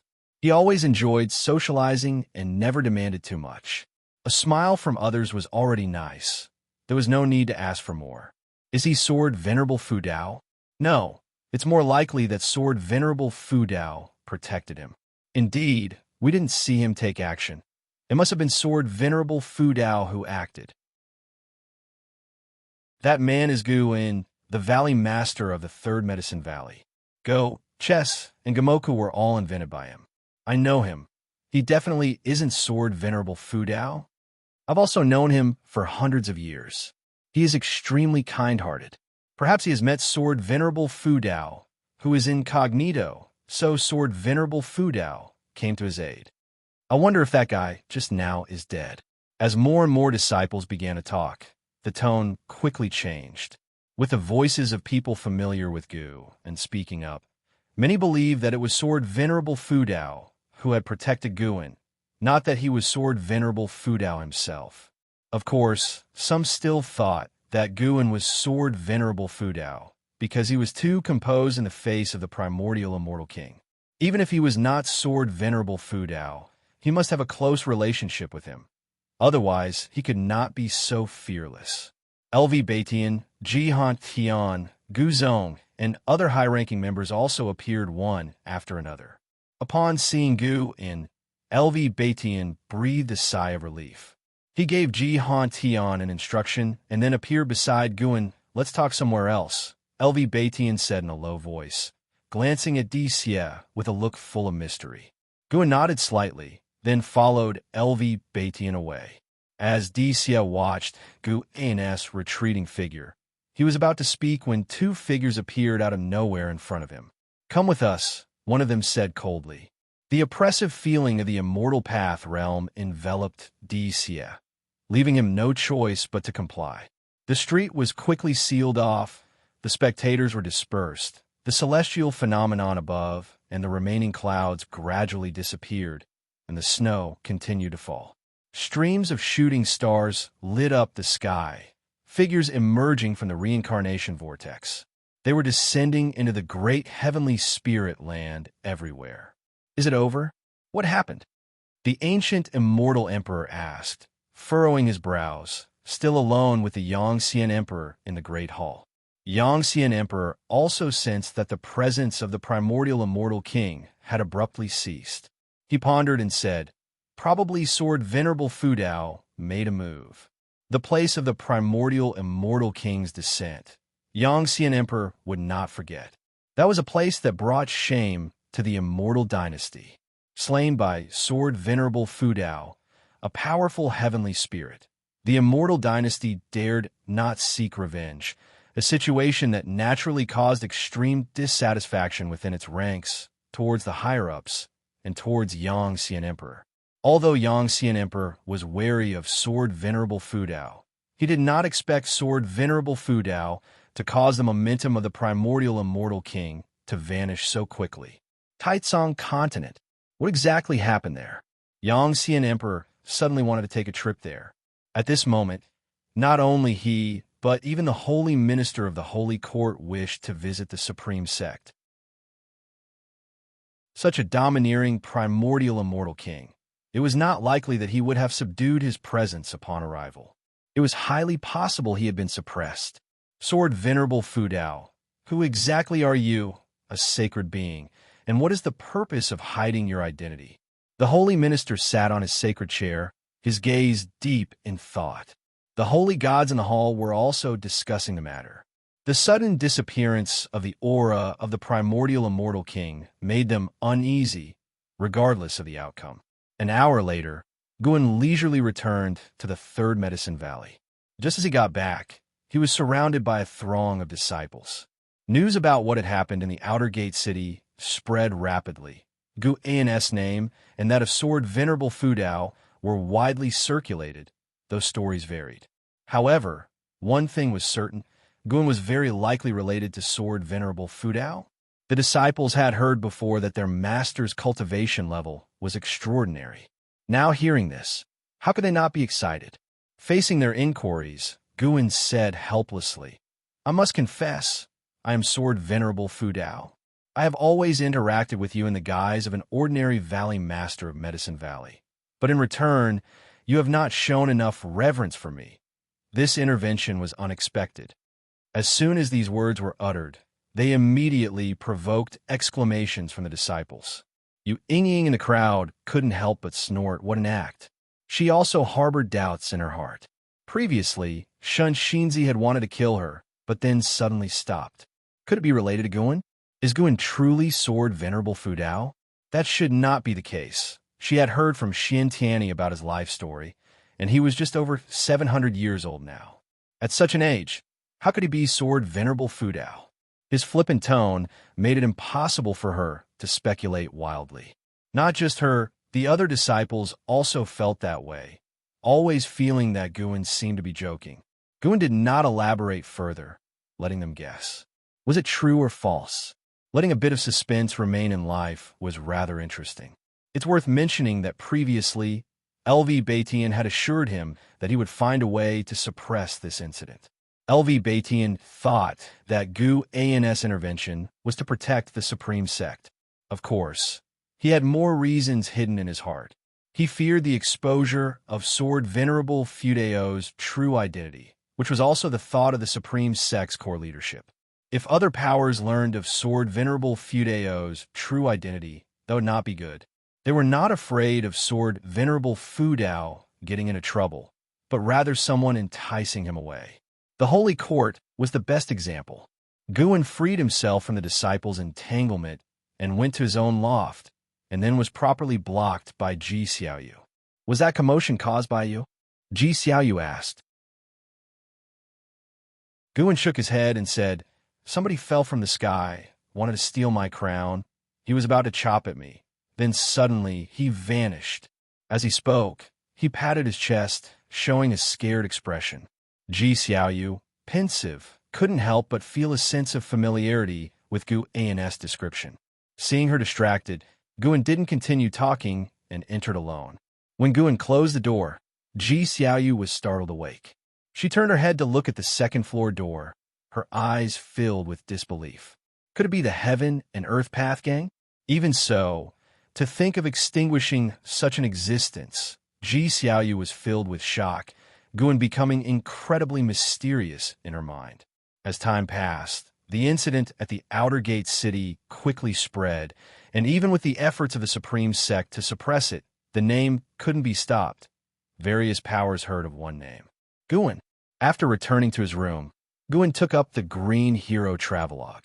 He could feel that the followers of the primordial immortal king had all descended to the mortal world, and they were going to bring disaster.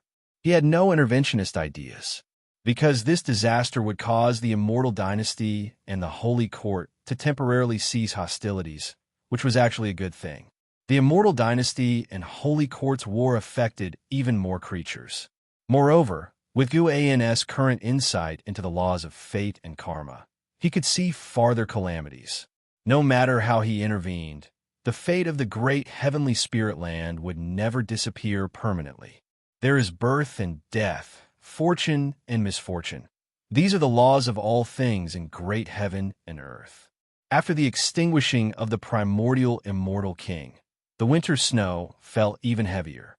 In the following days, more and more people came to the Third Medicine Valley for go games and visits to see Gu and didn't meet with strangers.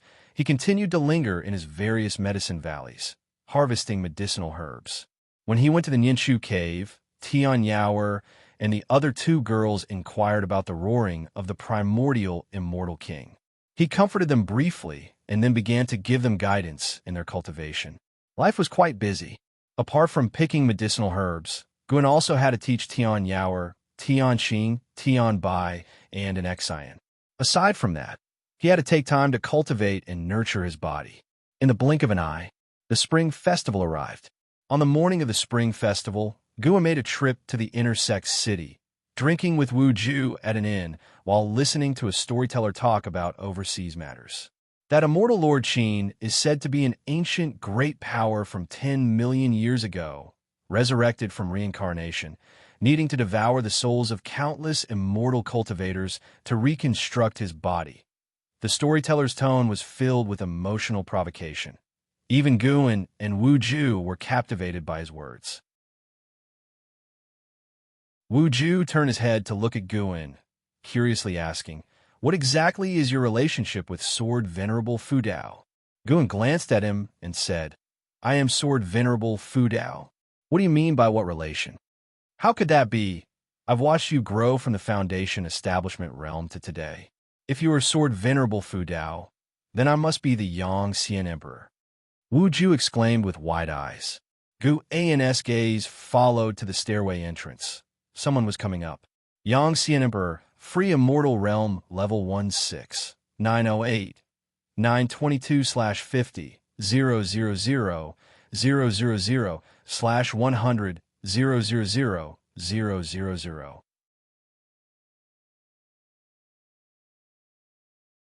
Chapter 424. Giving Face to Seniors Over 6 Million Years Old, a Free Immortal. A lifespan of 50 million years.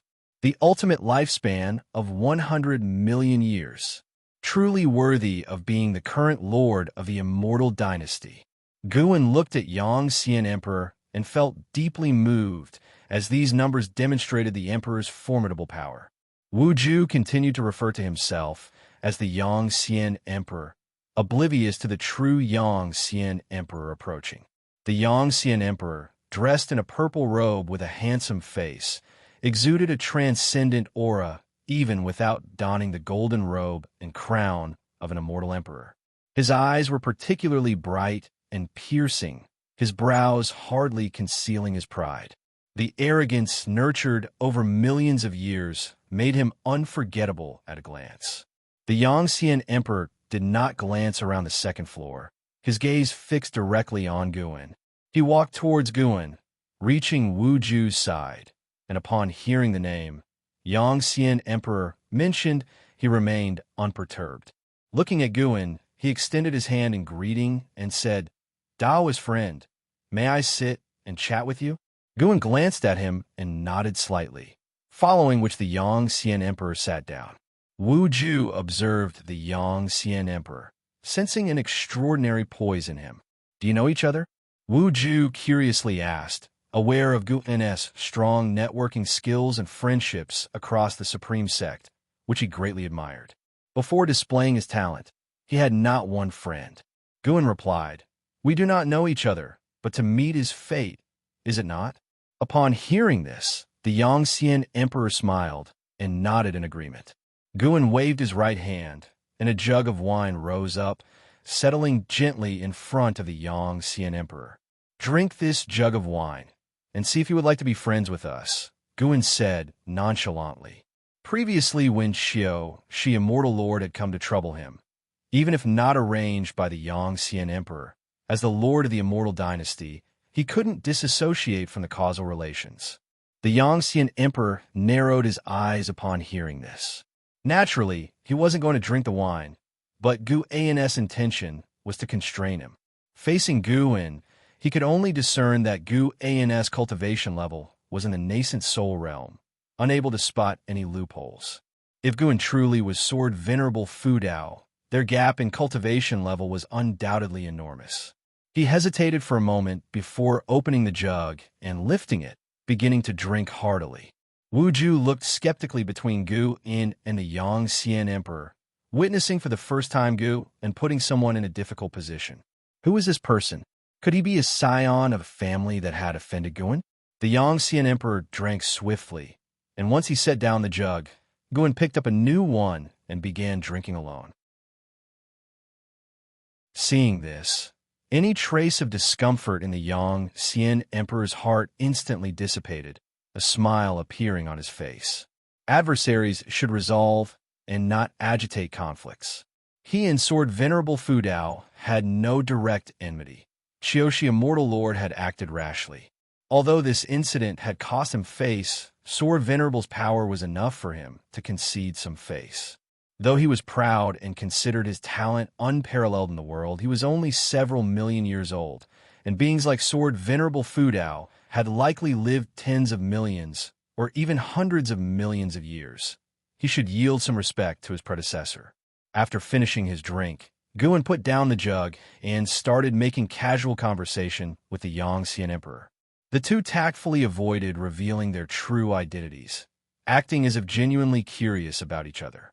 Wu Ju joined in, guided by Guin, and they returned to discussing the Xianxia Emperor. Wu Ju admired the Xianxia Emperor, who had faced interventions from the Holy Court during his tribulation crossing and had boldly initiated war. Perhaps it was a calculated move, but it was done openly, which he liked about the Xianxia Emperor. For some reason, Guin felt like he was being scolded. Little bastard, who says he isn't straightforward and honorable. The Xianxia Emperor, however, was all smiles, finding Wu Ju more and more agreeable. The three drank and chatted, growing familiar with one another, when Guin sighed, "I feel like we were born in the wrong era. Why does it seem like our generation always faces endless tribulations?"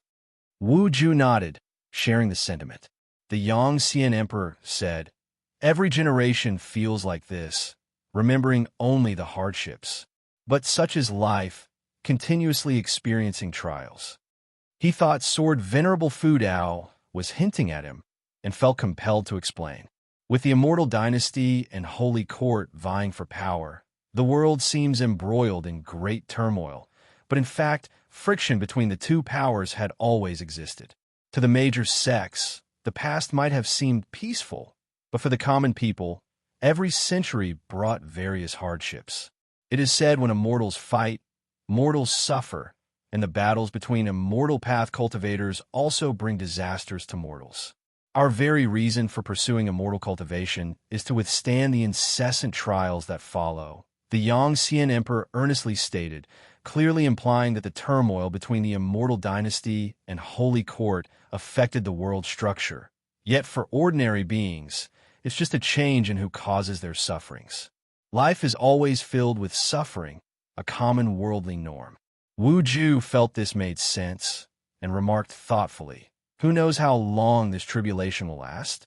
It always feels like it will be difficult to end within 100 or even 1,000 years. Of course, because this great heaven and earth is too vast, far beyond your imagination." In ancient times, when the primordial immortal king unified the great heaven and earth, it took 1,000,000 years. When the Holy Court rose and swept across the world, pushing back the Immortal Dynasty, it took 3,000,000 years. The battles of heaven and earth are beyond mortal comprehension, the Xianxia Emperor replied, nodding.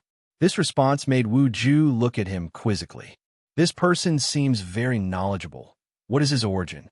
Suddenly, Guin asked, "Do you think in the struggle between the Immortal Dynasty and Holy Court, they might both end up weakened, leading to a new ruling power in the great heaven and earth?" Xianxia Emperor's expression suddenly turned unnatural, and his gaze toward Gu and became complex. Wu Ju frowned and said, "That's not possible, right?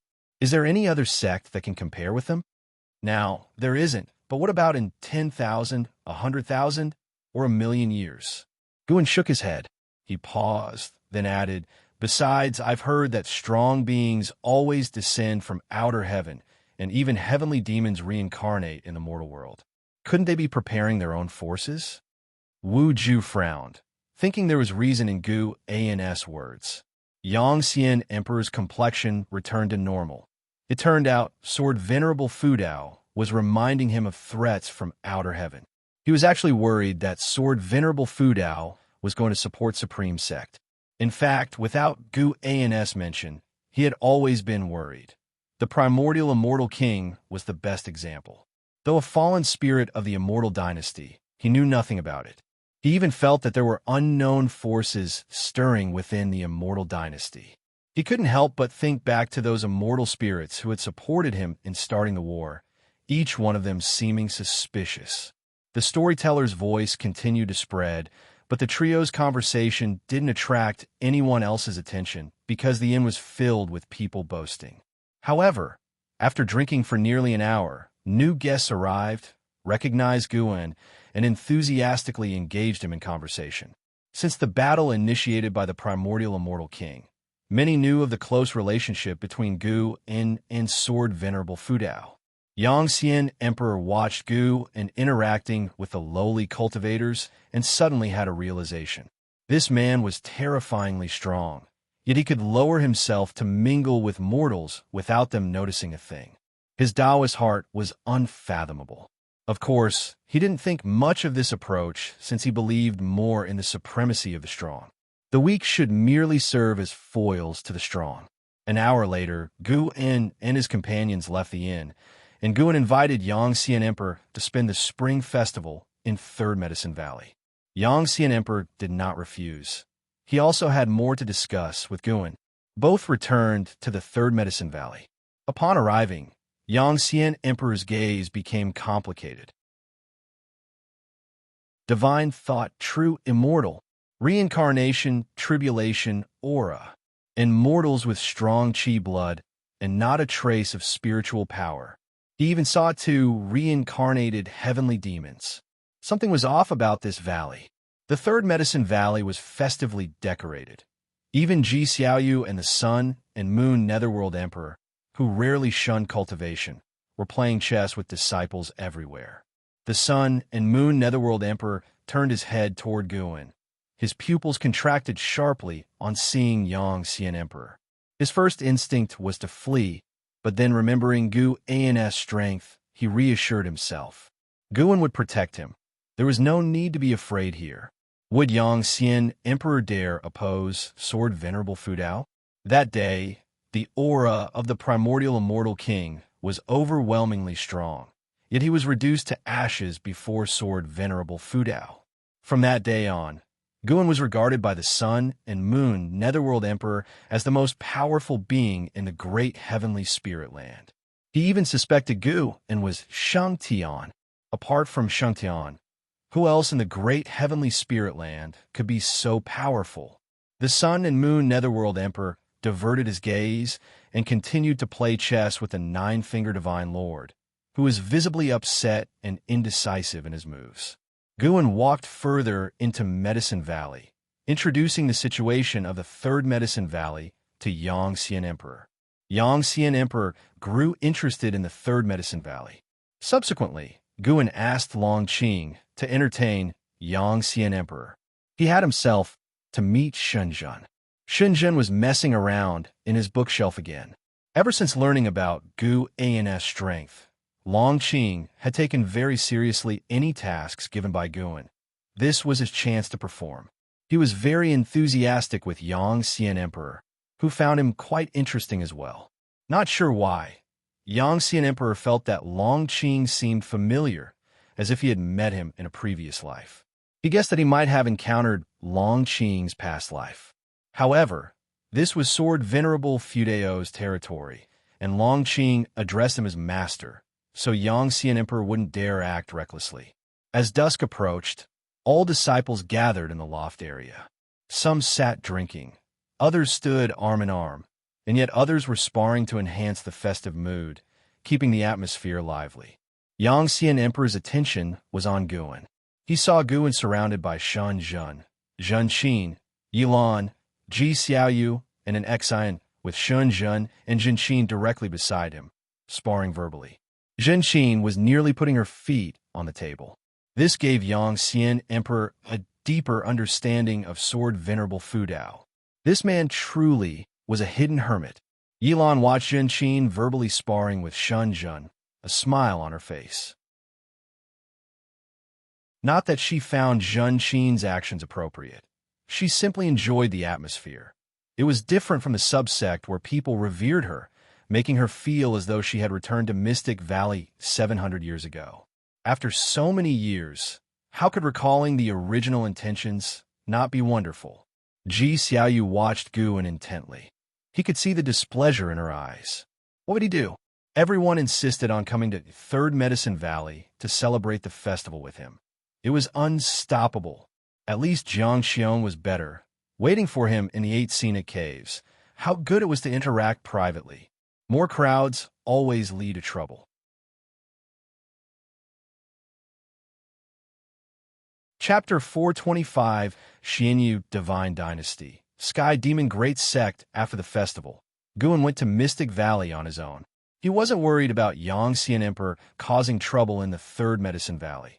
If Xianxia Emperor dared to entertain such thoughts, Guan could make him disappear in an instant, even erasing all his karma, making all beings forget the Xianxia Emperor ever existed. When Shengtian and Xianxia saw Guan, they were extremely excited. Guan had initially planned to just go through the motions, but he didn't expect them to be so thrilled. Thus, Guan let the two of them demonstrate their recent cultivation results, then gave them guidance one by one, to their immense surprise and delight. After fussing around for an ancient hour, Guan finally entered the 8 scenic caves. He emerged from the grotto, and in the distance, he saw the immense green vine tree, with a young woman in green, swinging under it. It was Xianxia. She was barefoot, with no jewelry on her hands, her long hair casually draped over her shoulders, exuding an aura of pure innocence, unlike her past demeanor as the demon cultivator of the Thousand Autumn Pavilion. She turned her head, and upon seeing Guan approaching, she couldn't help but snort coldly. As Guan drew near, Xianxia couldn't resist mocking. "Where were you indulging yourself last night?" Guan didn't indulge her and replied gruffly, "Do you need something from me? Aren't you the sect master of Jihua sect? I heard your sect also celebrates the spring festival. Shouldn't you be overseeing everything?" "What's there to oversee? I've raised so many people. It's time I took a break," huffed Xianxia. She stood up, her feet pressing into the grass. Her eyes gleaming, she suddenly lifted her right foot, trying to brush the grass off on Guan, but he dodged it. "So, I've heard you calling yourself Sword Venerable Fu Dao?" Xianxia watched Guan closely, her eyes sparkling. She had intended to catch him off guard, yet Guan had still avoided it. This kid really was no ordinary person. Guan kept his distance and countered, "Indeed, what about it?" Xianxia obviously didn't believe it, because Sword Venerable Fu Dao had personally told her that Guan was his disciple. She only felt their master-disciple relationship was quite strong. "It seems Sword Venerable Fu Dao is ready to take action. Putting you in front, you should be careful. Even with him backing you up, beware of hidden attacks. When dealing with others, try not to be too impulsive," Xianxia cautioned. Guan helplessly responded, "Please, do I need you to teach me in this area? Who is it that got kicked out of the Taizong dynasty on the spot?" Xianxia was immediately displeased and started chasing after Guan, but no matter how she tried, she couldn't catch up. She got serious, chasing Guan at full speed, while he continued to evade her. As the chase went on, Xianxia fell into a profound state, seeing Guan as a series of shadows in her eyes. His figure and step technique seemed so agile and enticing. Who knows how much time had passed? Xianxia suddenly snapped awake to find herself under the green vine tree, while Guan was in front of her, practicing alchemy. She took a deep breath and asked, "What was that just now?" A step technique. Once mastered, you could be unrivaled in the world, Guan answered casually without turning around. What he had taught was the eternal measuring heaven Tao step, an advanced version of the stepping path of ages step. Aside from himself, no one else had learned it yet. Towards Yilan and Zhenqin, Guan could only encourage them to pursue their cultivation level as far as possible and to cultivate other Taoist sorceries only after reaching nirvana. Xianxia was different.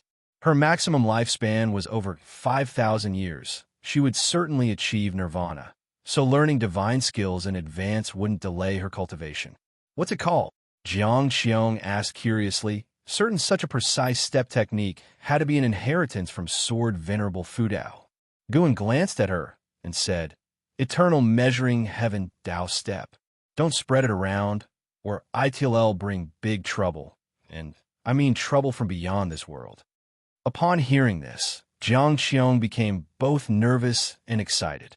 She eagerly pounced towards Guan. She hugged Guan tightly, wanted to plant a kiss on his face, but was blocked by his palm. Instead, she ended up kissing his palm, tickling him. I haven't loved you for nothing. Rest assured, I will definitely succeed, Xianxia said joyfully. Guan pushed her away and said, Then you'd better start practicing now to master this divine skill. I'm afraid it might take 1,000 or even 10,000 years. Xianxia didn't believe it and immediately got up to begin her cultivation. Guan turned his gaze back to the pill furnace. Below the pill furnace, the flames flickered, burning out only to reignite, continuously cycling through a state of reincarnation. With time flying like an arrow, Guan once again seated himself in front of the pill furnace, kindled the fire, and turned his head to look. Xianxia's figure shifted about, resembling a white swan, elusive and difficult to track. She suddenly appeared beside Guan, her right hand to her forehead, followed by a fall, her hands clasping Guan's upper body, resting her head on his shoulder. Why, after 100 years of practice, can I still not even enter the threshold? Xianxia said in anguish. It had been a century since she had received the eternal measuring heaven Tao step, and over the years, she diligently cultivated but failed to grasp it, so she came to Guan for advice. She had just demonstrated it, and with her mystic heart realm cultivation level, she couldn't even take 20 steps. Guan remained leaned upon and said, I've told you before, this divine skill isn't so simple to master. The fact that you can take so many steps already proves your diligence. Xianxia sighed, dispirited. After resting for a while, she brought up worldly affairs. The reincarnation shadows brought by the primordial immortal king wreaked havoc everywhere in the mortal world, and they were given a unified name, Xianyu Wraiths. A century had passed, and rather than being eradicated, the Xianyu Wraiths had grown stronger and had even established the Xianyu Divine Dynasty.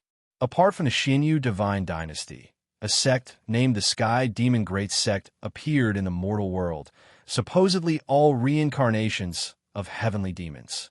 While the Immortal Dynasty and Holy Court were struggling against each other, they spared efforts to confront the Xianyu Divine Dynasty and the Sky Demon Great Sect. Not only did they not succeed, but they also suffered repeated defeats, allowing the enemies to gain tremendous momentum. Now, the Immortal Dynasty and Holy Court had begun to cease their wars, turning their spears towards the Xianyu Divine Dynasty and the Sky Demon Great Sect, and the mortal world faced new uncertainties. The Taitsong continent remained unaffected, but its sect saw this as an opportunity to vie for resources. Outside their realm, Sword Venerable Fudao would not protect them, nor would overseas powers indulge them. The Juhua sect was one among these, constantly expanding their reach. Last year, they encountered a demon of the Sky Demon Great Sect and lost tens of thousands of disciples in the fray. This incident enraged the Juhua sect, but the power gap made them wary of seeking revenge. Xianxia was telling Guan all this not to seek help, but just to discuss the outside situation, and Guan had no intention of intervening. Over the years, the reincarnation vortex continually spawned Xianyu Wraiths, bolstering the strength of the Xianyu divine dynasty. Certainly, there were great karmic forces at play behind this. Who knows if the Immortal Dynasty and Holy Court have really reconciled? They would do well to join forces and expel these two powers. Otherwise, the consequences are unthinkable, Xianxia said worriedly. Guan, while refining an elixir, replied, "Don't worry, I will talk to the Yangxian Emperor." Xianxia blinked in surprise and asked, "Are you talking about the sovereign of the Immortal Dynasty?" "Yes, what about it?" "You're bluffing, making it sound as if you can meet him just like that. You think I can't? Even if you have Sword Venerable Fu Dao as your mentor, he's far away in the Immortal Dynasty. I'll take you to meet him today. Why don't you ask him yourself, okay?" Guan rolled his eyes at Xianxia, speaking in a mocking tone. She dared to look down on him. He was no longer the Ji family house servant of yesteryear. He had to show this woman some of his true power.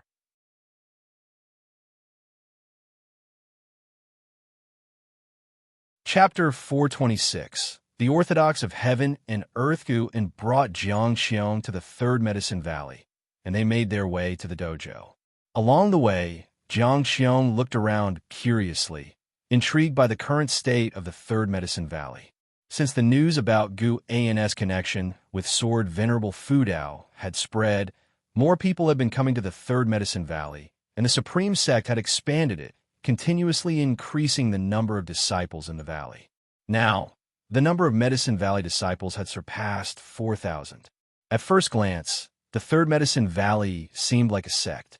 Xianxia sensed many cultivators with a stronger presence than herself, which made her even more curious about Guan's current status. Guan approached his senior disciple from behind and tapped him on the shoulder, signaling him to leave. The senior disciple, upon seeing him, immediately felt relieved, quickly stood up to salute, then hurried away. Guan sat down and looked across at the Yangxian Emperor, asking, "You've been here for 100 years. Aren't you going back?" Xianxia stood next to Guan, casting a strange look towards Yangxian Emperor. Could it be that the Emperor of the Immortal Dynasty was him? Although the Yangxian Emperor had concealed his cultivation level, the sheer grandeur he emanated was extraordinary. Yangxian Emperor looked at Guan and smilingly asked, "Go back for what?" Comprehending the great Tao here is quite good. He had been in Third Medicine Valley for 100 years. Initially, he was curious why Sword Venerable Fu Dao would choose to stay hidden in such a modest place. But gradually, he was attracted to the lifestyle here. The disciples working, cultivating, falling in love. Their every action symbolized the laws of the great heaven and earth. Everything in this Medicine Valley seemed to contain some aspect of the Taoist intent. His feelings were not a mere illusion, but were influenced by Guan's Tao fruit in the surroundings. The so-called Tao fruit is also a pathway of Tao, representing the fruits of chasing the Tao by living beings. Even though Guan had concealed his cultivation level, the aura of Xianyuan's Zai, Xian still prevailed, and his Xianyuan Tao fruit also influenced everything around him. This was why the Medicine Valley disciples' cultivation speed was increasing, with geniuses emerging almost every year.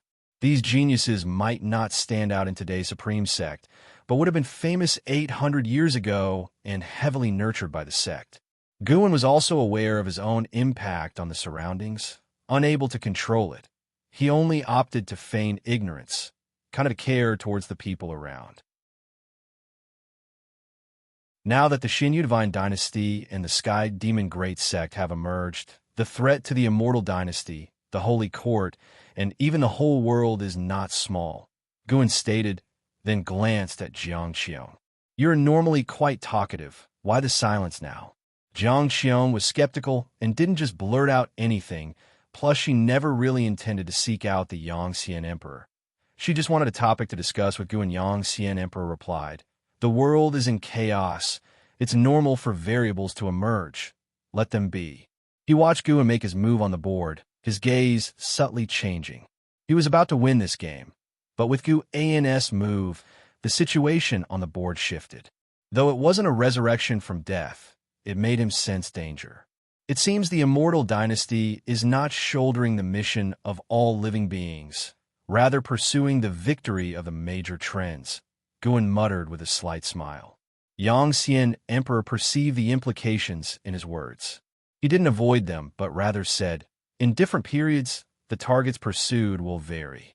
Whether it's the Immortal Dynasty or the Holy Court, when they first rose, they surely won the hearts of the people and shouldered the mission of protecting all living beings. But once you unify the world and become the Lord of all, you will become the common enemy of all beings in misery. There's no power in this world that can satisfy all living beings. From my perspective, the Immortal Dynasty should pursue other things like the legitimacy of the great heavenly spirit land. Guan remembered the Immortal Dynasty's spirits once said that the Holy Court was established by beings from outer heaven. For the Immortal Dynasty, no matter how well the Holy Court did, they wanted to overturn it, as it concerned the honor and disgrace of the Immortal Dynasty. Some things are more important than peace. After hearing this, Guan made no comment. Different stances naturally lead to different perspectives on matters.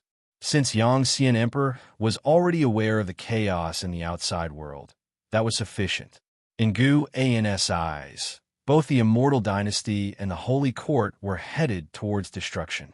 He could see far into the future. Everything has its destiny, including the current Supreme Sect he was in. Guan had no intention of making the Supreme Sect last forever, knowing that one day, as old friends departed, the sect would lose its significance to him. Without the Supreme Sect, he could still flourish elsewhere. He wasn't worried at all. The deeper he delved into causality and fate, the fewer burdens Guan felt. Of course, Guan did not resist this change in mentality. To live in this world, one should not be entangled by too many emotions and unnecessary worries. Xianxia also pondered the words of Xianxia Emperor, curious about what he meant by the legitimacy of heaven and earth. Guan didn't linger. The current game couldn't be saved. His moves were just for play. He stood up and took Xianxia to leave. Xianxia Emperor watched the few ingenious moves made by Guan, contemplative. A breeze swept into the Medicine Valley, lifting leaves that swirled towards the sky. Spring had departed and summer arrived, warming the lands of great heaven and earth. On this day, Guan rode the blood-prisoned Great Saint, bringing an Xian to Immortal Seeking Island. The island master, Sun Hanfeng, personally greeted him, and soon, Hu Shaojian arrived too. With Guan's support, Hu Shaojian, now a cultivator of the void-crossing realm, despite years having passed and their relationship deepening, struggled to hide his excitement and joy in front of Guan, making it difficult for Guan to discern if it was an act. Guan asked Hu Shaojian to take an Xian and the blood-prisoned Great Saint for a stroll, while he discussed matters privately with Sun Hanfeng.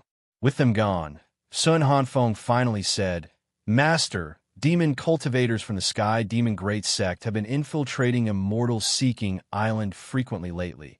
I sense trouble brewing.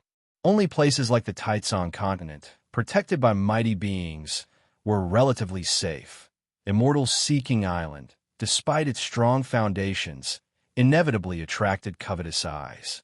Guan had foreseen a tribulation awaiting Immortal Seeking Island, which was why he had chosen to come. "Do not worry, just manage the island calmly. No one will disturb Immortal Seeking Island." Guan, holding his teacup, replied softly while blowing on the steam. Hearing this, Sun Hanfeng smiled. He was a disciple of Mortal World Peak, arranged by Gu and to oversee Immortal Seeking Island, and treated well by Guan. The benefits he reaped each year were not small, and now he truly valued Immortal Seeking Island, not wanting mishaps to befall it. Shortly after, Sun Hanfeng brought up various other issues, mostly regarding internal disputes or power struggles on the island. Guan spent most of the time listening, and when Sun Hanfeng asked for advice, he did not hold back his opinions. When Sun Hanfeng finished, Guan gestured for him to leave. After Sun Hanfeng departed, Guan remained seated, looking out toward the blue sky, his gaze reaching beyond the heavens and earth. He was looking at an old friend. Tattered clouds hung like torn fabric across the sky, and figures exuding demonic qi hovered in midair. Among them, one with the most intense demonic qi had a giant red fireball and deep red chains wriggling like snakes behind him. Their eyes were all fixated on a ruined and solitary island below, where trees were toppled and the ground upheaved, creating a pockmarked landscape. Dressed in black, Leah stood atop a pile of rubble, with a sword in his right hand and divine exotic city in his left, while divine exotic immortal spirit perched on his shoulder. Xianxia, is that all the capacity you have? Capturing me won't be that easy, Leah taunted loudly, a cold expression between his brows. Xianxia stood in front of the red fireball, toying with the chains around him, an indifferent expression on his face as he looked down at Leah. Leah, how long can you last relying on the power of divine exotic city? Join the Sky Demon Great Sect. Holy Court is not for you. You must sense the weariness of Holy Court. Without Xianxia, the chaos in Holy Court holds no merit for nurturing you. Leah frowned slightly upon hearing this. He had been in a holy position within Holy Court for many years, but had not reaped significant benefits. Recently, the chief fortune of his position was extracted, making his cultivation unstable. He had no choice but to venture out, partly to clear his mind. As Xianxia raised his right hand towards the sky, he said, "The sect hierarch of Sky Demon Great Sect has yet to arrive here. When he does, he will transform this realm. There's not much time left for you. If you don't leave Holy Court soon, you'll perish along with it." Leah, frustrated, retorted, "So, is living a lowly life really better than death?" At this, a fierce light flashed in Zhao Zui's eyes. Leah said no more and tossed divine exotic city upwards. Quickly enlarging, it enveloped the whole island, emitting black mist from which divine souls and peculiar ghosts emerged, even revealing a colossal figure wielding an axe, instantly suppressing the momentum of the Sky Demon Great Sect side. Divine exotic immortal spirit stood on Liya's shoulder, howling as if taunting the enemy. Xianxia huffed coldly, placing his right hand to his mouth, beginning to chant a spell. As he chanted, his own mana surged out, entering the red fireball behind him, which spouted explosions of intense flames and weird black spots wriggling on its surface. Just as the ghostly army burst forth from divine exotic city, the red fireball suddenly opened a chilling eye, freezing the whole realm as everything came to a standstill. While sipping tea, Guan observed that the Sky Demon Great Sect indeed possessed something powerful, utilizing the power of the silent destruction domain. He secretly passed mana to divine exotic immortal spirit. The stronger it became, the stronger divine exotic city would be, leading both parties into a stalemate. He had noticed some mighty beings stirring within the silent destruction domain, eyeing the great heavenly spirit land. These entities only dared to peer and feared to step into great heaven and earth. This disappointed Guan. The Sky Demon Great Sect borrowed the power of the silent destruction domain, while Xinyu Divine Dynasty tapped into the power of the reincarnation vortex. Both forces still tested the waters, uncertain whether they feared him or Xianxia. Guan indeed looked forward to their descent. If they provoked him, it would be the perfect time to harvest lifespans. Time swiftly passed. After battling for 2 ancient hours, Leah had escaped the encirclement, barely surviving this tribulation. However, Guan foresaw that Leah would be entangled in vendettas for many years to come. "Senior brother Li, the next millennium won't be easy for you," Guan murmured to himself, then stood up and walked outside the hall.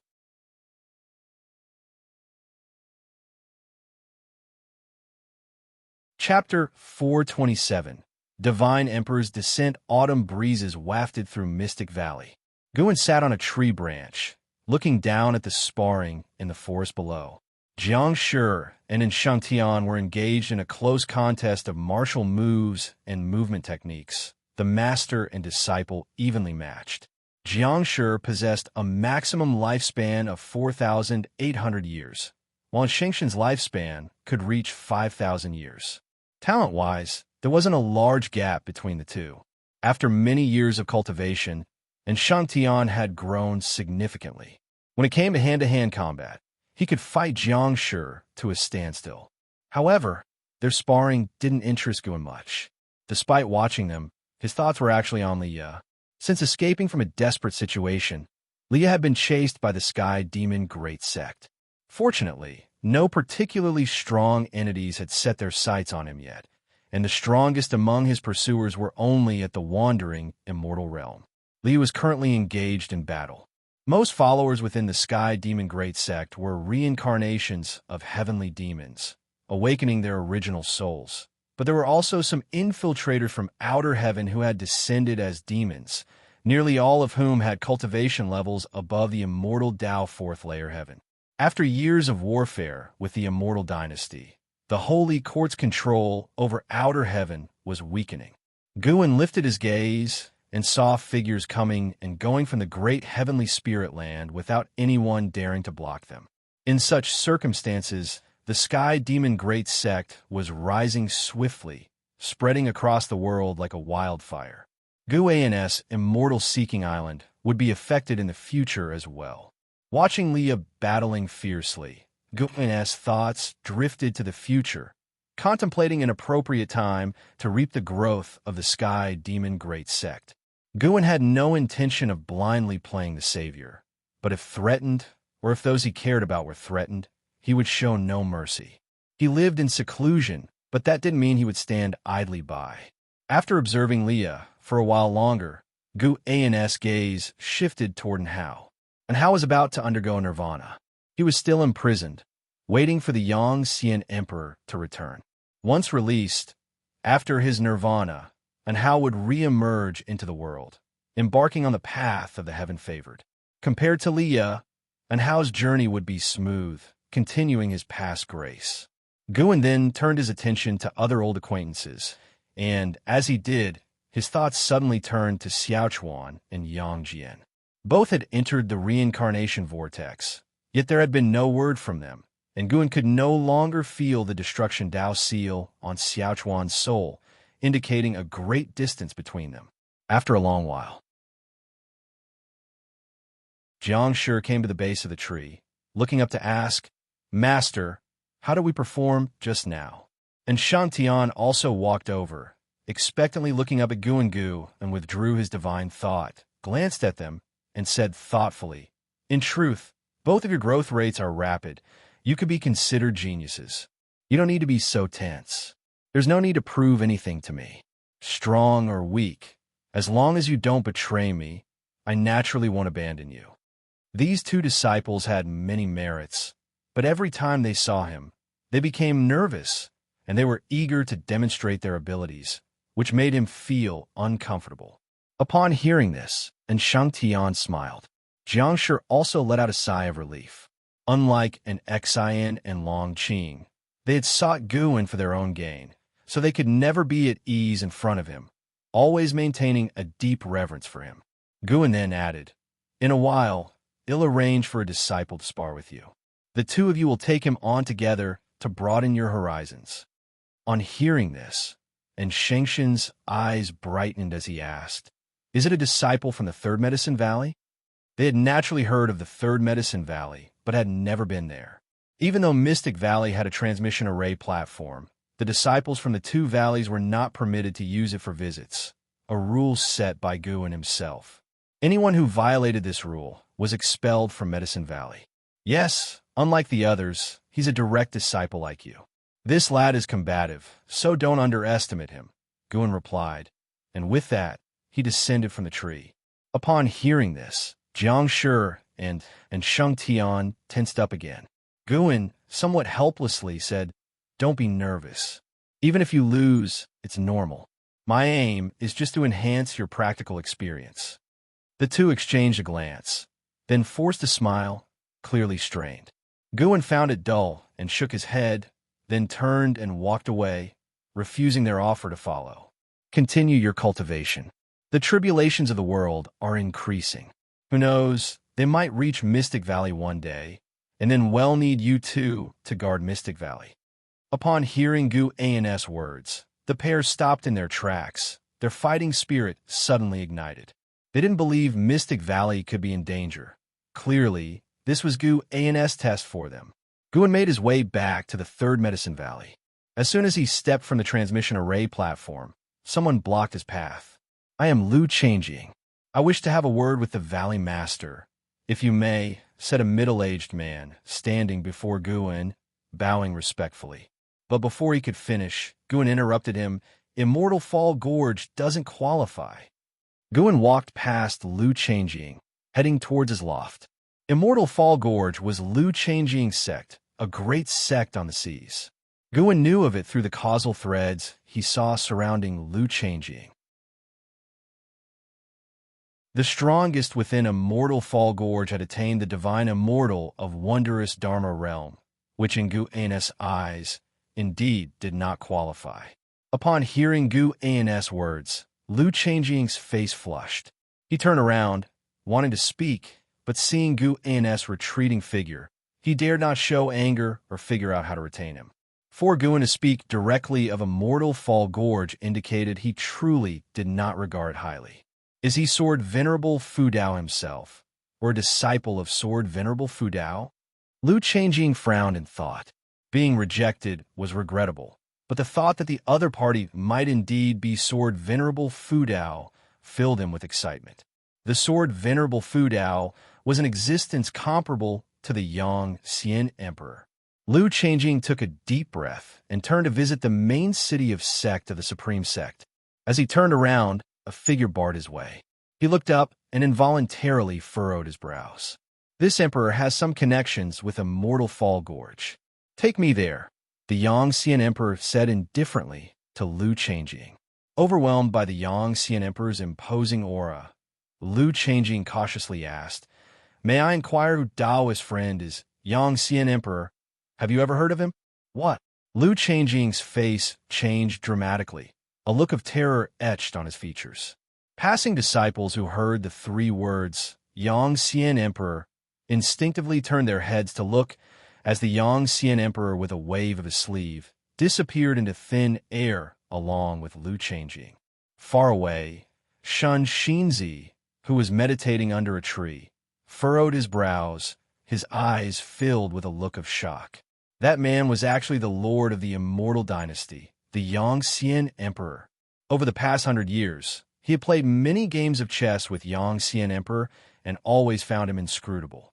He hadn't realized his origin was so extraordinary. If even the Xianxia Emperor would come to spend a century in the Third Medicine Valley, what kind of legendary figures might appear in the future? Xianxia turned his head towards where Guan stood, feeling that Gu An's silhouette was so majestic as if he could bear the weight of the heavens collapsing. 30 years later, at the subsect of Supreme Sect, Yi Mansion, Guan and Yilan were enjoying tea in the courtyard. The fragrance of the tea pervaded the air, attracting several spirit birds to perch on the branches. It was a rare occasion without Zhenqin causing a nuisance. Guan and Yilan were both enjoying the moment. With one hand propping her chin, Yilan looked at Guan and asked with a smile, "Recently, Su Jie from your Third Medicine Valley has become quite famous. Even the news has reached our subsect, hasn't it? That kid's talent is indeed outstanding. He's really brought honor to the Third Medicine Valley," Guan responded with a smile. Su Jie had become a master disciple after only 5 years in the Third Medicine Valley. Guan did not give him personal guidance. He received the same treatment as the other disciples. This resulted in Su Jie not having a strong sense of belonging to the Third Medicine Valley, treating it merely as a stepping stone in his journey of cultivation. Su Jie was not particularly enthusiastic about Sword Venerable Fu Dao, and Guan even heard him privately telling other disciples that he would surpass Sword Venerable Fu Dao one day. Yilan chuckled. "More and more geniuses have emerged from the Third Medicine Valley over the years, and your disciples all show up under my command." Her eyes held admiration as she looked at Guan. Even setting aside the fact that Guan was a disciple of Sword Venerable Fu Dao, she had always respected his own capabilities. Ever since they were young, it seemed there was nothing that her senior brother couldn't do. Then he'll have to trouble you to look out for them more, Guan replied with a smile and picked up a piece of pastry from the table, which was made by Yilan herself. Although the taste was not particularly delicious, the sentiment behind it meant the most. Yilan curiously asked, "Would you say Su Jie is your most outstanding disciple?" Su Jie, with his lifespan limit of 9,000 years and dazzling talent, was someone Yilan also wished to recruit. Guan shook his head and said, "How could that be? My most talented disciple is currently making a breakthrough." "Oh, breaking through to which realm?" "The Nirvana realm." "The Nirvana realm? Impossible. You're joking, right? Isn't this disciple much older than you?" "Not at all. He's 34 years younger than me. Someone over 800 years old breaking through to the Nirvana realm? I don't believe it." "You're teasing me again," Yilan exclaimed with skepticism. She had never heard of anyone succeeding in reaching the Nirvana realm before 1,000 years of age. Guan laughed, offering no further explanation. He was talking about and how, who was undergoing tribulation with the help of immortal spirits from the Immortal Dynasty, and even the Xianxia Emperor himself was present to witness his tribulation. Boom! The sound of thunder rolled in from the skies. Yilan looked up to see dark clouds rushing in, carrying the potential to envelop the heavens. Yilan teasingly asked, "That wouldn't be the celestial phenomena triggered by the breakthrough of that disciple of yours, would it?" Guan also looked up and said, "Of course not. However, this commotion is indeed caused by a breakthrough. The holy minister was making a breakthrough, advancing to the free immortal realm." Guan sensed it was going to be an interesting event. With the eruption of this phenomenon, many powerful existences quickly flew towards the holy court. The Immortal Dynasty, the Xianyu Divine Dynasty, and the Sky Demon Great Sect certainly wouldn't let the holy minister have a peaceful tribulation. After a quick calculation, Guan realized that the future held new variables. A free immortal could change the fate of the world.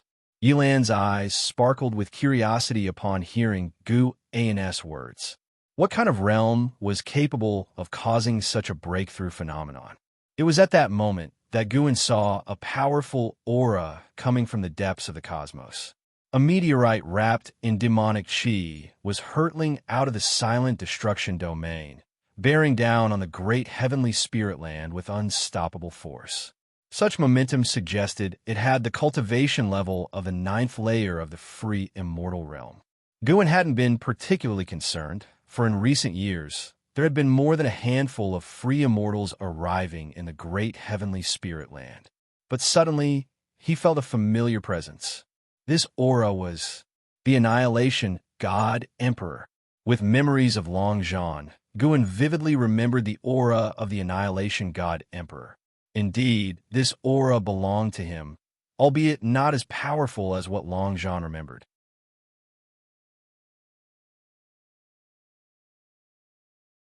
Chapter 428 Long Qing's Fear Holy Minister broke through, Annihilation God Emperor descended. Guan recalculated the momentum of great heavenly spirit land and found that the future became blurred. Many things could not be thoroughly predicted. Most critically, Guan was unclear about the purpose of the Annihilation God Emperor's visit to the great heavenly spirit land. Long Zhan was from an era far distant from his own, with the battle court he established becoming ancient legend, making the Annihilation God Emperor only stronger than before. How could he not be wary? Even if this presence of the Annihilation God Emperor was just the aura of the free immortal, Guan believed that his true form would be an incredibly tricky existence. Under Guan's watch, the meteorite carrying the aura of the Annihilation God Emperor rapidly approached the great heavenly spirit land. The powerful beings within the great heavenly spirit land were also alarmed by the Annihilation God Emperor, all using divine thought and divine sense to probe, but no one dared to obstruct the Annihilation God Emperor. Within the holy land of the holy court, vast heavenly thunder covered tens of thousands of miles of sky. The holy minister amidst the tribulation looked up, his eyes revealing a wary expression. He knew his crossing of tribulation would bring trouble, but he had not expected such a powerful being to come. The aura of the annihilation god Emperor reminded him of the primordial immortal king from before. He cursed the heavens for being unfair, but at this point, he could only grit his teeth and break through. Once the heavenly tribulation began, there was no turning back, either die or succeed in crossing. He leveraged the chi fortune of the Holy Court to break through. He could not afford to lose, because if he failed, the entire Holy Court would suffer greatly. Chi fortune connecting every living being of the court. Rings upon rings of grand formations guarded the holy minister, dazzling and emitting vast and infinite pressure, countering the heavenly might, stirring chaos in the heaven and earth rules, which also caused the surrounding mountains and oceans of the Holy Court to trigger cataclysms. Under the holy minister's gaze, a meteor streaked across the sky, the celestial thunder unable to obscure the meteor's brilliance. At this moment, not only the holy minister saw the meteor, great cultivators and demons from various powers across the land also saw it. Inside Yi Mansion, Yilan also saw the meteor crossing the horizon, and for some reason, she felt an unexplained palpitation. She couldn't help but look towards Guan and asked, "Did you see that meteor just now?" Guan nodded, said, "Did you make a wish?" Yilan gave him a glance, a worried expression across her brow, said, "At that moment just now, I was inexplicably scared." Could it be another demon from outer heaven descending? Guan chuckled and said, "What's there to fear? When has the supreme sect ever encountered such calamity? I've always felt quite at peace. The danger lies in the overseas realms." "That's not the right way to think. We can't always rely on others. The sword Venerable Fudao will leave eventually." Yilan shook her head. Guan offered comfort, said, "I am the sword Venerable Fudao. Don't worry." She laughed upon hearing this, said, "Really? Then can Senior teach me divine skills?" "It's not impossible. Say something nice." "Want to hear something nice?" Yilan gave Guan a flirtatious smile, then stood up and walked towards him. Guan hurriedly raised his hand and said, "I was joking." "Humph, I took it seriously." Boom! The meteor, enshrouded in blazing flames, shattered the sea of clouds, crashing down upon the mountains with terrifying momentum, instantly crushing miles of mountains and forests. Bright light bursting forth. Rolling dust rose into the air, like a massive wall of dust pushing towards the distance, destroying everything in its path. The earth shook and trembled, as if it were the apocalypse. As this force spread to the horizon, terrifying waves of flame emerged at the center of the explosion, seeming to burst through the sky. This power from beyond wreaked havoc on all upon the land, merciless and brutally cruel. After an unknown period, the roaring between heaven and earth ceased, but the rolling dust continued to churn, just without its former intensity. A figure stepped out from the dust, clad in a black robe overlaid with black scale armor shimmering with a cold light. He wore a fierce helmet with two horn-like blades pointing to the sky. Below the helmet, there was no face, only pitch blackness akin to a lifeless black hole. With each step, the gravel beneath his feet turned to dust. The surface revealed magma patterns, terribly fearsome. He stopped walking, looked up, still pitch black under the helmet. Without eyes, it was unclear what he was looking at, or perhaps what he was sensing. He shifted his left foot to the side, instantly dispersing the dust between heaven and earth, revealing the wounded land. Shocking to behold. He stood within a massive crater, over 100 miles wide. Outside the crater, the land was littered with rocks and crevices, barren and desolate. Not just the dust on the land, even the sky suddenly cleared. The annihilation god Emperor turned his head towards the distance. After looking for several moments, he turned and walked away. With one step, his figure shifted millions of miles. The land was boundlessly vast. He took 5 continuous steps and still had not reached the edge of the continent. He arrived at a cliff, where the area was still trembling. Following his gaze downward, a city below the cliff was collapsing, and the mortals were wailing and crying. their misery extreme. The Annihilation God Emperor remained silent for a while, then suddenly waved his sleeve, and the earth regained its calm. Pieces of rubble and wooden pillars rose and flew toward the distance. After doing all this, he disappeared on the cliff. The cries beneath the cliff abruptly ceased, and the whole world fell into silence. In the evening, Guan entered the third Medicine Valley, watching the Annihilation God Emperor travel the other side of the world, temporarily unable to discern his purpose. The Annihilation God Emperor did not head toward the Holy Court, indicating that he was not attracted by the Holy Minister's tribulation. He seemed more like he was searching for something. Perhaps it was no coincidence, fearing the Holy Minister's tribulation might affect what he was seeking. As soon as Guan entered the valley, Long Qing hurried over, his face eager to please, expressing concern and warmth. Get lost. If you can't comprehend, it means the time isn't right, and your mindset is still not stable. Guan glared at Long Qing and said thus. Within the Supreme Sect, many believe Guan was a disciple of Sword Venerable Fu Dao, but many disciples within the Third Medicine Valley, including Long Qing, thought Guan was Sword Venerable Fu Dao himself. This was also confirmed by Xianxia, who now showed extreme respect for Guan, entirely in the manner of a junior. How long must I wait? Why do I have to wait? Long Qing asked indignantly. Guan suddenly thought of something.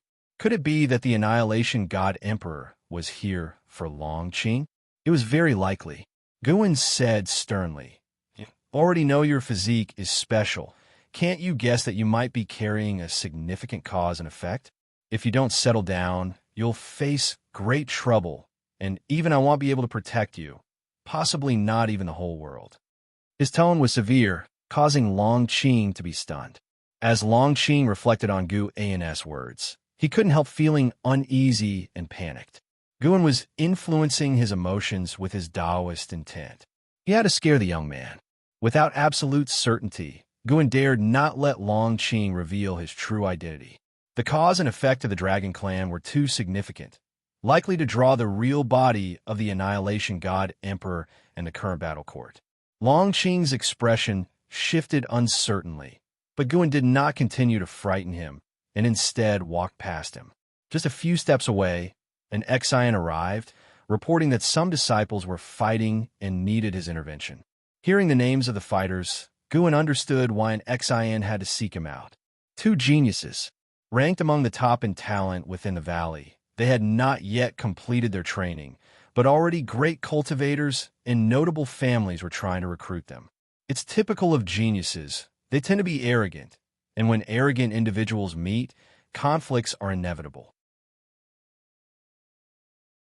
Guan followed an Xian, not feeling troubled, his thoughts still on the Annihilation God Emperor. The setting sun was like blood, but it didn't add a touch of tragedy over Third Medicine Valley. It was still full of vitality. The Holy Minister's tribulation eventually led to a great battle, with the Immortal Dynasty, Xinyu Divine Dynasty, Sky Demon Great Sect, and a few forces bearing grudges against the Holy Court all attacking together. The battle was spectacular, prompting even Guan to watch.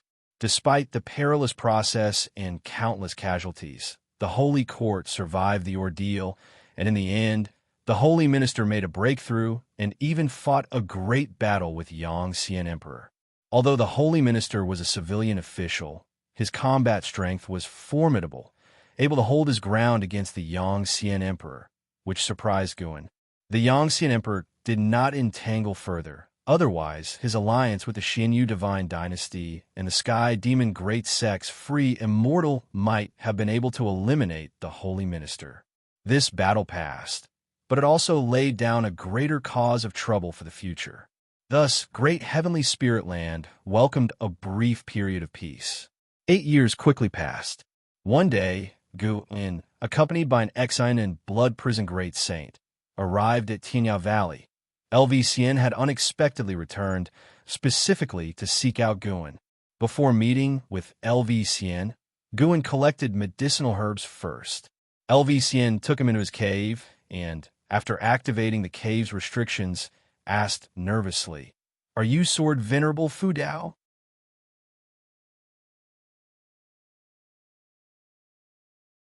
Chapter 429, Heavenly Tao, has its own fixed number facing LV Xian's inquiry. Guan raised an eyebrow and said, "So the news has reached your ears?" LV Xian crossed his arms in front of his chest, chuckling proudly. "Of course. That's really slow." "What?" LV Xian's smile froze, uncertain of what to say. If it were anyone else, he would have responded with a kick. But facing Guan, what could he do? Endure, that's what. Guan found his expression amusing, so he pretended to be mysterious and said, "That's right, I am Sword Venerable Fu Dao.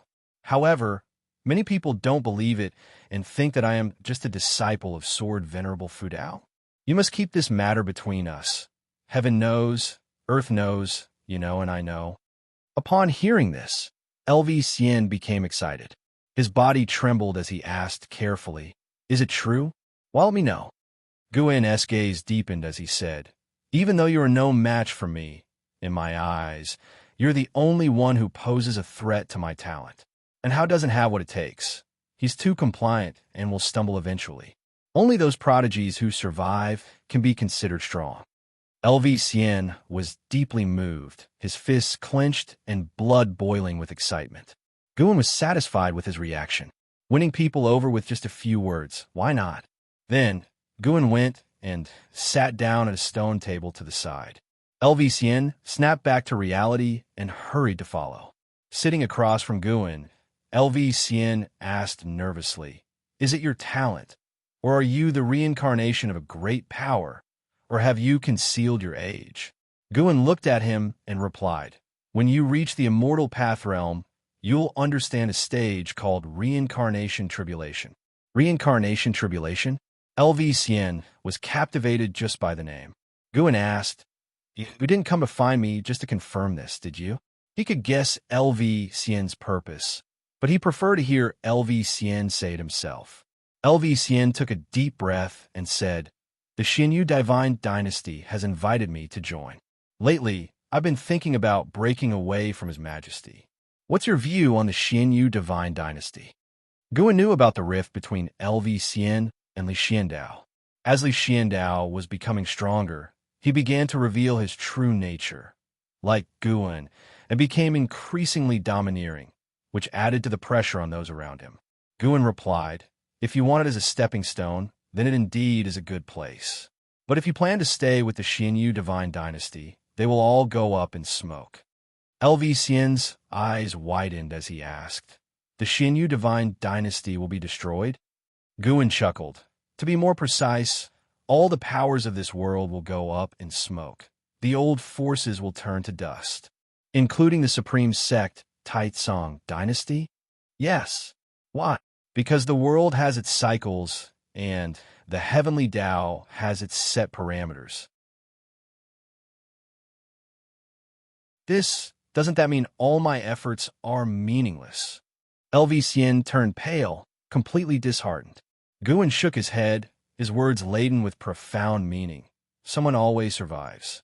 But think about it.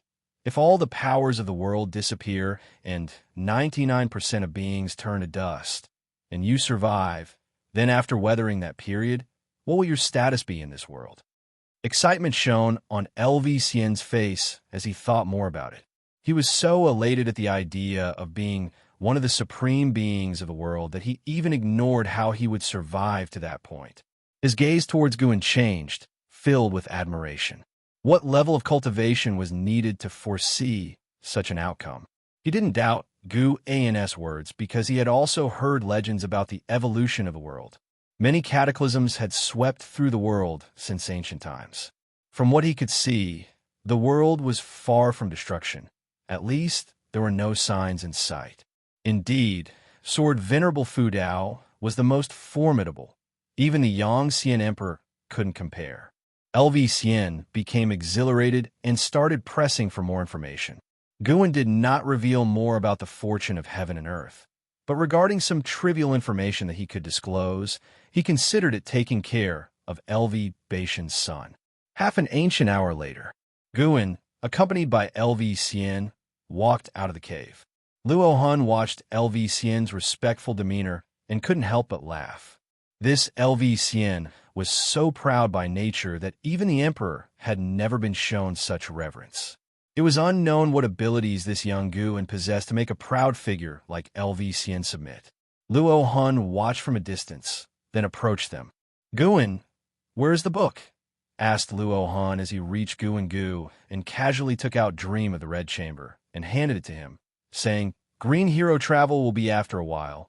The author went out to make a breakthrough. Luo Han's old face turned red as he said, "What Green Hero Travel? I just like Dream of the Red Chamber." LV Xian asked curiously, "What is Green Hero Travel?" Dream of the Red Chamber. He knew of it because, being interested in Guan, he had read all of Gu An's writings. An Xian walked over and, hearing their conversation, couldn't help but look at Luo Han with an odd expression, causing Luo Han extreme embarrassment, wishing he could find a crack in the ground to hide in. After Guan left Tianya Valley with an Xian and Blood Prison Great Saint, an Xian began disparaging Luo Han, saying she hadn't expected the esteemed Luo Han to read such vulgar books. Guan looked ahead, filled with dissatisfaction. Stinking girl, daring to scold indirectly. He'd have to make her suffer a bit when guiding her cultivation later. In the wilderness, a gentle breeze blew. And Hao, dressed like a wandering swordsman, strolled along a mountain path with his hands raised, his sword scabbard resting on his shoulders through the crook of his arm, his head tilted back, looking carefree. After attaining the Nirvana realm, he had completely shed his youthful naivety and now exuded an inscrutable aura, embodying the elegance of a high-level practitioner. "Who?" A gust of wind blew towards him from up front, rustling in Hao's hair. His half-closed eyes suddenly opened wide. He looked towards the top of the hill in front of him, where a towering figure stood, its black robe fluttering in the wind. Annihilation God Emperor. And Hao found that he couldn't see the stranger's true face, which meant that the stranger either possessed an extremely high cultivation level or had some kind of treasure on him. He believed the former was more likely. And Hao, who had traveled far and wide for many years, had encountered many powerful beings, yet none were as mysterious and formidable as the person before him. He was not afraid and continued walking forward. The Annihilation God Emperor stood still on the hilltop. As Hao passed by him, the God Emperor suddenly said, "Your life grid is extraordinary. You are destined not to belong to this world." And Hao stopped in his tracks, didn't turn his head, and instead gazed at the distant rugged mountains, asking, "Oh, to which world do I belong then?" "To a higher realm. Once you transcend the 9 heavens of the immortal path, you'll be able to go there. Is that so? May I ask if your excellency comes from that realm?" Hao did not sound surprised, his tone as calm as ever. The Annihilation God Emperor turned around, and Hao turned to face him, only 5 steps apart. Looking under the God Emperor's helmet at the pitch darkness, and Hao felt wary but not intimidated. Even before Nirvana, Hao often faced beings far surpassing his own realm. No matter where he was, he had never been afraid. He had long regarded life and death indifferently. Suddenly, a purple vortex appeared under the Annihilation God Emperor's helmet, and Hao unconsciously looked at it, his gaze changing and losing its brightness.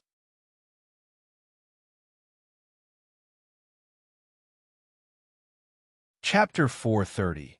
The strongest loneliness, and Hao had a dream in which he found himself seated upon an immensely grand chair, with a Qilin crawling at his feet and true dragons swirling around his hands. Below him was a radiant starry sky, and figures exuding powerful auras floated beneath him like a series of steps. The sensation was incredibly wonderful. He felt as if he had control over everything and even experienced a sense of loneliness. Immersed in this feeling, he lost track of time. He did not know how much time had passed when suddenly a dazzling golden light burst from the depth of the universe below and rushed towards him, turning the powerful figures along its path into ash.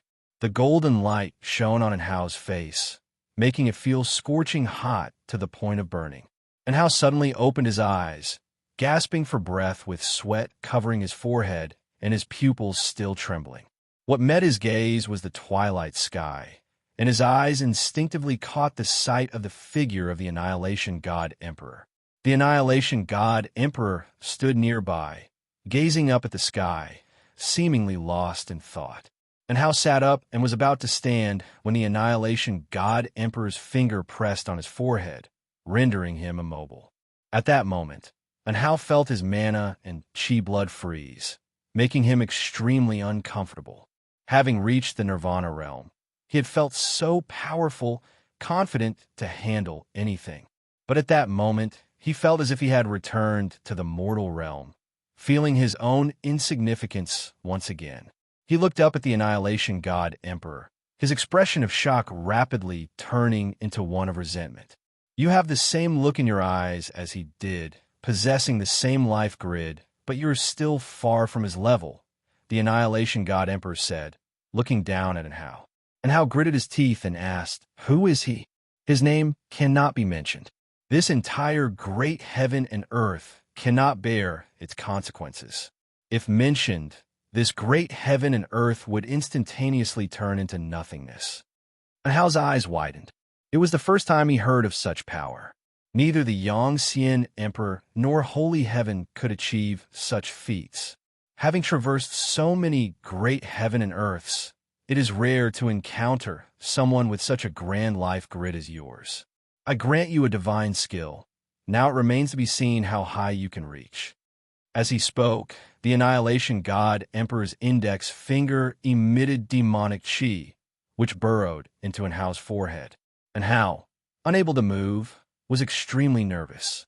As the demonic chi entered his body, he did not feel any discomfort, which made him even more uneasy. The Annihilation God Emperor withdrew his hand and said, "What you saw earlier were the memories of that being. Remember that sensation. It is the power you must strive with all your might to pursue." With those words, the Annihilation God Emperor vanished from the spot. And Hao, then freed from constraint, swiftly got up. He could no longer sense the presence of the Annihilation God Emperor. Not a trace was left, as if everything he had experienced was just an illusion. Who exactly is he? And Hao furrowed his brows, touching his forehead subconsciously, feeling that he had gotten himself into big trouble. Meanwhile, far away in the Third Medicine Valley, Gun withdrew his gaze. When the Annihilation God Emperor approached Hao, he had been paying attention. This Annihilation God Emperor was merely a free immortal in terms of cultivation level. If he dared to harm Hao, Gun could eradicate him even faster, but it seemed as though the Annihilation God Emperor intended to bring an opportunity to Hao. After the Annihilation God Emperor left, Gun checked Hao's fate once more and found that his future had changed. Hao was already on the path of the chosen, but after receiving the legacy from the Annihilation God Emperor, Hao grew even stronger, which reminded Gun of Long Zhan and Lu Han, who could just barely surpass him. What exactly is the origin of the Annihilation God Emperor? What does a higher realm refer to? Gun looked up, and beyond the outer heaven was the universe, surrounded by the silent destruction domain. The entire universe seemed infinitely vast, with no end to be seen in any direction. His gaze involuntarily fell upon the boundary gate, guarded by the heavenly spirit god. Perhaps to reach beyond the universe, one must pass through that gate. But approaching the boundary gate would mean destruction by the heavenly spirit god, a terrifying existence capable of effortlessly annihilating the Taoist hidden immortal. Gun then thought of the immortals he had encountered. It seemed that there were even more terrifying and vast beings above the immortal path. "Master, the sect leader is here to see you." A disciple ran up to Gu and whispered. Gun, standing in front of a wooden railing, withdrew his gaze and nodded to the disciple, then walked towards his loft. Returning to the room, Gun saw LV Batian, who immediately rose to greet him. "I've told you so many times, there's no need for such formality. It feels so alienating," Gun complained. As LV Batian watched him walk over and sit down, he finally spoke. "I was ignorant before. Knowing your true identity now, proper courtesy must be observed. Gu N's face remained unchanged, but he was pleased inside. Old LV really understood people's hearts. He invited LV Beitian to sit and asked why he had come. Your disciple, Su Jie, had a conflict with the family. It was a misunderstanding, and I have had the family release him and have tried hard to ease the relationship. However, Su Jie is still unhappy. LV Beitian began, his face showing helplessness as he spoke. Due to the prior incident with the Wu Ju, LV Beitian dared not be careless. With such extraordinary talent, Su Jie likely had Gu An's guidance behind him. He had to handle the situation carefully. Guan replied nonchalantly, if he's unhappy, so be it. The supreme sect must not indulge him. LV Beitian pondered the underlying meaning of Gu N's words and responded, he's still young after all, and his talent is indeed rare. He reminds me of an Hao in his earlier years. Mentioning an Hao made him think of an Xian, and his expression turned strange. When many things were connected, they seemed so absurd. He also wondered what an Hao's feelings would be if he knew all this. And Hao didn't know who his own master was, only knowing that his master had transformed into Sword Venerable Fu Dao. Are there a shortage of geniuses in this world now? Just treat him normally. No need to consider me. He is just a passerby from the Third Medicine Valley and has not truly become my disciple, Guan said carelessly. Hearing this, LV Beitian became even more interested in Su Jie. Without the guidance of Sword Venerable Fu Dao, Su Jie had still shown such talent. Such a genius must be properly cultivated. The key was to bring him under his command, to become his strength. Seeing Guan truly uninterested in Su Jie, LV Beitian started discussing other matters, hoping Guan would provide guidance for the future development of the Supreme Sect. A full ancient hour passed before LV Beitian finally left. Guan personally saw him down the stairs. Before parting, the two kept bowing to each other, causing nearby disciples to talk. Guan looked at LV Beitian's departing figure and noticed that LV Beitian's karma had changed. Killer calamity. He immediately calculated LV Beitian's life grid, and his expression became strange. Due to his words today, LV Beitian would face calamity.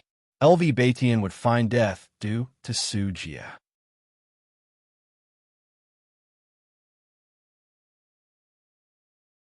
Chapter 431. Involuntarily in Gu An's projections, LV Beitian would focus on nurturing Su Jie in the future, treating him as the next sect leader to be groomed, and even betrothed the daughter of the LV family's patriarch to Su Jie as if she were his own child. Su Jie did not disappoint LV Beitian. His growth rate was not inferior to an Hao's, and he too took an Hao as his target. 500 years later, when an Hao returned, Su Jie, overrating his own ability, challenged an Hao. Even though an Hao suppressed his cultivation level, he still easily defeated Su Jie. After that, Su Jie's personality drastically changed, becoming paranoid. He practiced cultivation even more diligently, treating getting stronger as the most important thing. He even schemed for LV Beitian's defying fate divine skill, and eventually succeeded in persuading LV Beitian to pass on the skill to him. After the transmission of the skill, LV Beitian became a cripple and returned to the LV family, only to have the LV family attacked by Su Jie's enemies. In that chaos, LV Beitian died. Although Guan could see the future, he was not panicked because he knew these events would occur only if he did not intervene. To deduce cause and effect, one must set oneself aside, an approach that allows for more accurate foresight. This is why many who are aware of their heavenly destiny refuse to engage in worldly affairs, because they cannot predict the choices they would make in the future, and thus they try not to change the course of the world. Guan was not displeased with Su Jie because of this. He was more reflective on both of their fates. LV Beitian's choice to choose Su Jie brought disaster upon himself, and it wasn't that Su Jie intended to harm him. It could only be said that fate was playing tricks on people. One thought can turn one into a demon or make one an immortal, but who really knows whether their own thought is right or wrong? Guan muttered to himself, truly moved. Downstairs, The blood prison great saint looked up, pondering the words of his master. Could it be that LV Batian was about to become a demon? That would be just great. The blood prison great saint had no fondness for LV Batian at all. Knowing that LV Batian might be in trouble, he only felt schadenfreude, even looking forward to LV Batian disappointing Guin. After watching for a while, Guin turned and walked back inside the house. Night fell, and the lights of the Third Medicine Valley lit up one after another, revealing the mortal world's charms. 20 years later, in the Third Medicine Valley, the sunlight was bright, birds circled above, and the shapes of disciples practicing cultivation could be seen everywhere, with Supreme Sect disciples riding demon birds flying across the sky. Guin lay underneath the mystic pure tree with his hands behind his head, looking at his attribute panel. Name: Guin. Lifespan: 899/1, 393, 608, 114. Physique: Mixed Yuan, Dao, Golden Body. Cultivation level: Perfect Xian Yuan Zi Zai, Immortal Realm. Almost 1. 4 billion years of lifespan and close to 900 years old. Guin, looking at his age, felt the passage of time, unaware of how old he had grown. Yet his mentality remained young, and he was still able to converse with some of the younger disciples. The fat as a buffalo white spirit rat came over and nuzzled his waist with its head in a flattering manner. Guin paid it no attention. It followed and circled to his front and said in a low voice, "Master." It spoke in a childlike voice, indistinguishable between male or female. Last year, the white spirit rat had just learned to speak the human language. Its growth also brought liveliness to the Third Medicine Valley. Almost every disciple who entered the valley had been bullied by it. It had a strong presence in the Third Medicine Valley, and the disciples respectfully kept their distance. After all, it was the master's demon pet. They couldn't fight back even if bullied by it. "Spit it out if you have something to say," Guin said impatiently, looking at the white spirit rat with annoyance. The creature had recently been pestering him to raise a batch of female rabbit demons, which he found quite disgraceful. How could he, so esteemed and virtuous, have raised such a demon pet? Guin thought of the 3 Tian Yaoer sisters and the deep-sea dragon carp, seeming somewhat abnormal as well. In contrast, the blood prison great saint was quite steady. He would focus on nurturing the blood prison great saint from now on. "Master, I had a dream earlier, where I was cultivating, and I still remember. It was a fist technique. Would you take a look?"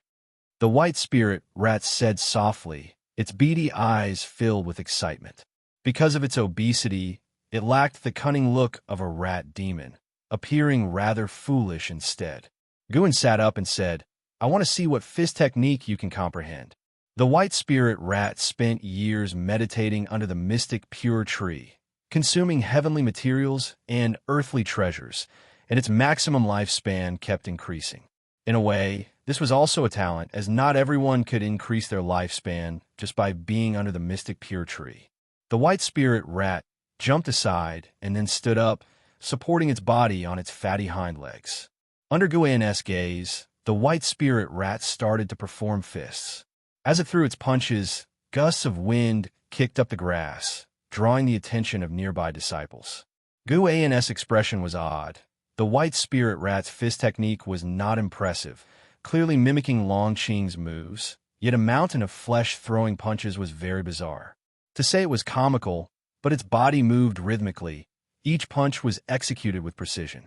After the white spirit rat had demonstrated a set of fist techniques, it turned to look at Guin with a hopeful expression. Guin pondered for a moment and said seriously, "Not bad. You can challenge Qing'er now." Upon hearing this, the white spirit rat was overjoyed and immediately bade farewell to Guin. It was off to challenge Long Qing.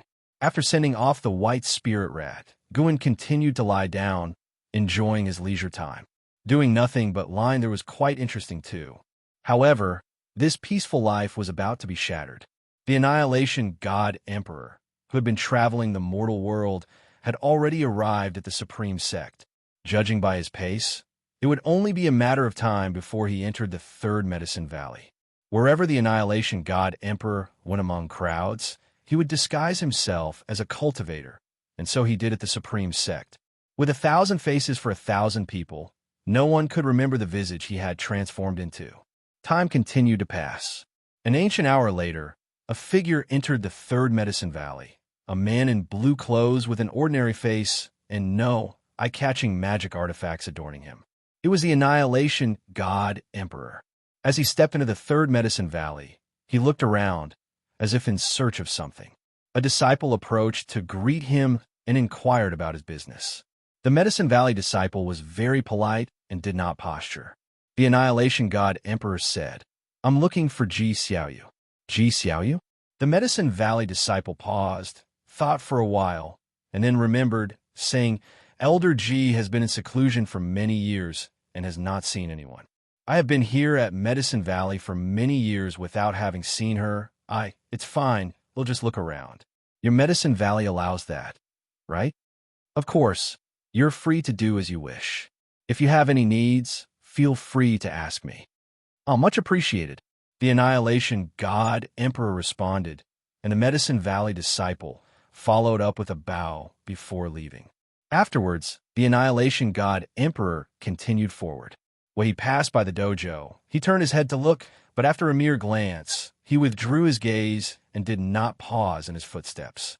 Two female disciples walked towards him, one of whom was Yu Ying. I told you before that the heavenly colored evergreen grass needs constant attention. You didn't listen. Do you know how many top-rate spirit stones are lost with one plant? Yu Ying complained, while the woman beside her was almost crying, her lips quivering. As the Annihilation God Emperor was about to pass by Yu Ying, he suddenly said, "For one facing imminent death, you've managed to live quite tenaciously."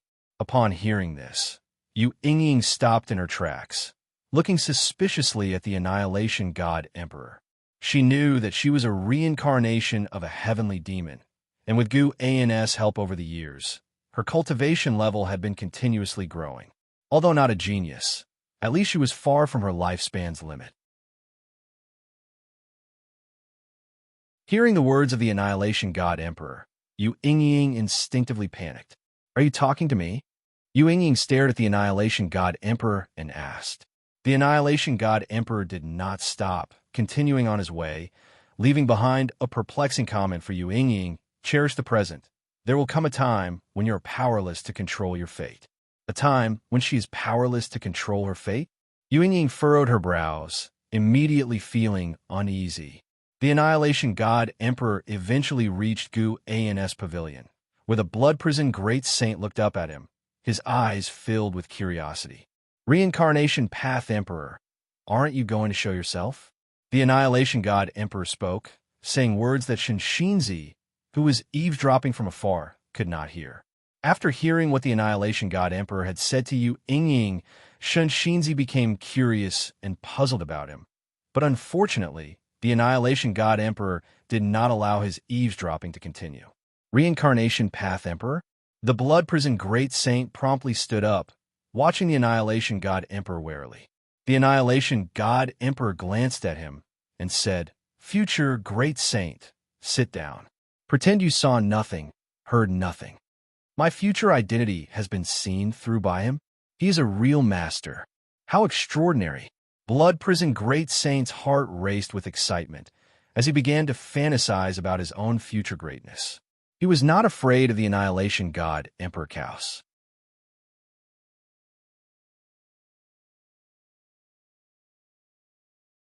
Chapter 432. 10 million incarnations. While the blood prison great saint was still lost in his vivid fantasies, Ji Xiaoyu's room door opened. Dressed in black, Ji Xiaoyu stepped out of the house, her gaze settling on the Annihilation God Emperor, filled with doubt. The Annihilation God Emperor's gaze rested on Ji Xiaoyu, his expression remaining calm. At this moment, the Sun and Moon Netherworld Emperor appeared beside Ji Xiaoyu, vigilantly staring at the Annihilation God Emperor. "Who might you be?" the Sun and Moon Netherworld Emperor asked in a deep voice, his eyes betraying a strong sense of wariness. He, strong as a divine thought, true immortal, couldn't see through the Annihilation God Emperor's cultivation level at all, which gave him the same feeling he got when facing Guin. The Annihilation God Emperor spoke up, "Reincarnation Path Emperor, you should remember me." He completely ignored the Sun and Moon Netherworld Emperor, feeling like the Sun and Moon Netherworld Emperor wasn't worthy of conversation. Upon hearing this, Ji Xiaoyu's face changed dramatically, her expression one of disbelief, her body trembling as she struggled to compose herself. Seeing her like this made the Sun and Moon Netherworld Emperor even more nervous, while the Blood Prison Great Saint curiously looked at Ji Xiaoyu, seeing her in such a state for the first time. Taking a deep breath, Ji Xiaoyu raised her hand in salute and said, "The Junior has seen the Divine Emperor. May I ask why the Divine Emperor has personally come to the great heaven and earth?" The Divine Emperor? The Sun and Moon Netherworld Emperor appeared to realize something. His look towards the Annihilation God Emperor filled with reverence. He stepped back, half kneeling, bowing his proud head. The Blood Prison Great Saint was even more curious about the identity of the Annihilation God Emperor, his blood beginning to boil. The stronger the Annihilation God Emperor, the more likely his words would come true. He might yet become a great saint of the great heavenly spirit land. The Annihilation God Emperor said, "I am here to find someone, a remnant of the ancient evil demons." Ancient evil demons? Ji Xiaoyu asked in surprise. Descended from the long family of the Battle Court. The answer from the Annihilation God Emperor made Ji Xiaoyu's pupils widen sharply. Ji Xiaoyu asked with a frown, "That clan still has descendants? Weren't they already extinct?" The Annihilation God Emperor stared at her and queried, "Do you really not know?" Ji Xiaoyu fell silent. The Annihilation God Emperor continued, "I am aware your master is from the Dragon Clan, but you must have seen their malice. Should a living person carry such hatred, the catastrophe he could cause is beyond what you or I could foresee." That would not be a catastrophe for one great heaven and earth, but a crisis for the entire universe. Ji Xiaoyu replied, "I really don't know, and currently I am undergoing the reincarnation tribulation. I have memories, but not the genuine feelings of my true self." The Annihilation God Emperor turned around, his gaze sweeping over the Third Medicine Valley. Ji Xiaoyu followed his gaze, her heart suddenly trembling as she realized his gaze had fallen on Guin. Guin lay beneath the mystic pure tree, his eyes covered by leaves, as if he were sleeping. The Annihilation God Emperor looked at Guin, pausing for a while before shifting his gaze elsewhere. Ji Xiaoyu didn't dare disturb him, waiting for him to speak. If she felt this way, the Sun and Moon Netherworld Emperor was no different. After a long time, the Annihilation God Emperor turned his head towards Ji Xiaoyu and said, "Indeed, his aura and causality are nowhere in this land, but I will draw him out. Once you conclude this lifetime, you may come to assist me, and I will not leave you unrewarded." Having said this, the Annihilation God Emperor transformed into his true form, his black robe fluttering, his scale armor glinting with a chilly light, and the darkness beneath his helmet startled the Blood Prison Great Saint enough to widen his eyes.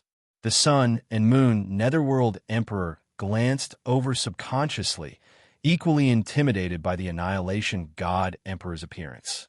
The Annihilation God Emperor vanished into thin air. Far away, Xianxia, though unable to hear their conversation, saw the true figure of the Annihilation God Emperor and was startled, rising involuntarily. Not just him, some curious disciples also witnessed the transformation of the Annihilation God Emperor. However, the sudden disappearance of the Annihilation God Emperor gave them the illusion that they were seeing things. The Sun and Moon Netherworld Emperor stood up, took a step forward, and asked in a low voice, "Could it be that one from the legends of the Silent Destruction Domain?" Ji Xiaoyu looked up towards the sky and softly said, "Yes, that's the one." The Sun and Moon Netherworld Emperor appeared to be in a trance, and he couldn't help but ask, "Wasn't that just a legend? It actually exists. Your Majesty, what is your relationship with him?" Ji Xiaoyu replied, "I have once received the inheritance he left behind and communicated with his divine thoughts. He could be considered one of my mentors, and this was also the first time I truly saw him. The one just now must have been only an avatar. Avatar, the Sun and Moon Netherworld Emperor exclaimed. Yes, an avatar. He has countless avatars spread across different worlds, all searching for his own way. Xiaoyu's gaze became distant, as if filled with longing. The Sun and Moon Netherworld Emperor fell silent, equally shaken.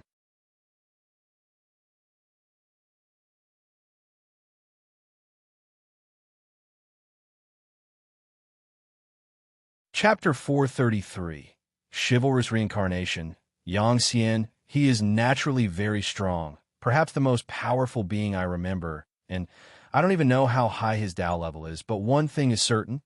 If he discovers your true identity, or if you offend him, you won't stand chance. Xiaoyu looked at Guan and spoke seriously, her tone somewhat cold. Guan didn't get angry, but was surprised as he asked, "That impressive? Do you admire him?" Xiaoyu frowned and said, "How could that be possible? I'm just worried about your safety. He will take action next, and you must practice restraint, avoid revealing yourself, and try not to make a move if possible." "What kind of move could I make?" "I'm just an ordinary farming cultivator," said Guan with a shrug. The more he acted like this, the more vexed Xiaoyu became, thinking him too arrogant. Seeing her about to erupt, Guan continued, "Don't worry, I know what I'm doing, and I'm really not who you think I am." Xiaoyu calmed her emotions and said, "It's good as long as you understand." After that, she released the power of the primordial Taoist talisman and walked past Gu and turned to look at her and asked, "Are you leaving just like that?" "Yes, I need to continue my cultivation," Xiaoyu said without turning back. Guan didn't try to persuade her further. Feeling helpless inside, "I really am not a descendant of the Dragon Clan." As for the Annihilation God Emperor, he did indeed feel wary, but not towards this Annihilation God Emperor. It was the original one he was cautious of. Guan sat in his own chair and took out a leisure book to distract himself. Regardless, it was a good thing that the Annihilation God Emperor hadn't recognized him as Long Qing, nor had he seen through Long Qing's real identity. It proved that Guan still had time to grow. In this life, he wasn't going to be as reckless as Long Zhan. A year later, the 900-year-old and Xian came to the hidden spirit palace where first he gathered medicinal herbs, with the deep-sea dragon carp following closely behind, carrying the basket for him. "This herb, my junior sister should like it. This one for Jiang Qiong, it hasn't been easy for her. These are for Tian Yaoer, she has a big appetite." Guan mumbled to himself while picking the herbs. The deep-sea dragon carp had grown accustomed to this. He didn't speak. With his long hair reaching his feet, wearing white clothes and an elegant demeanor, like a gentlewoman.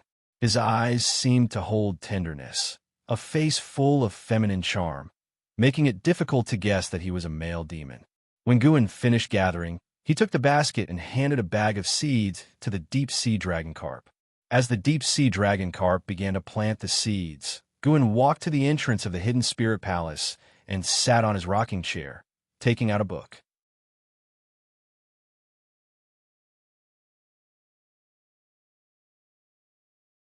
Why is there another person trying to tell fortunes?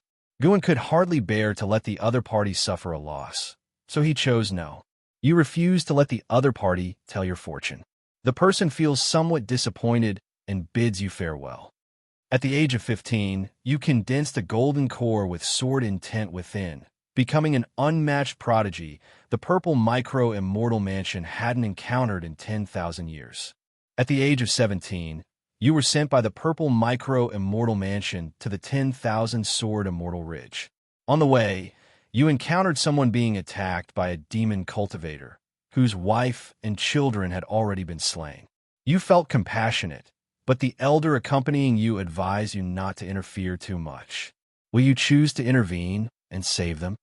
Here it comes. Time to kick off the immortal chivalrous life. Save them.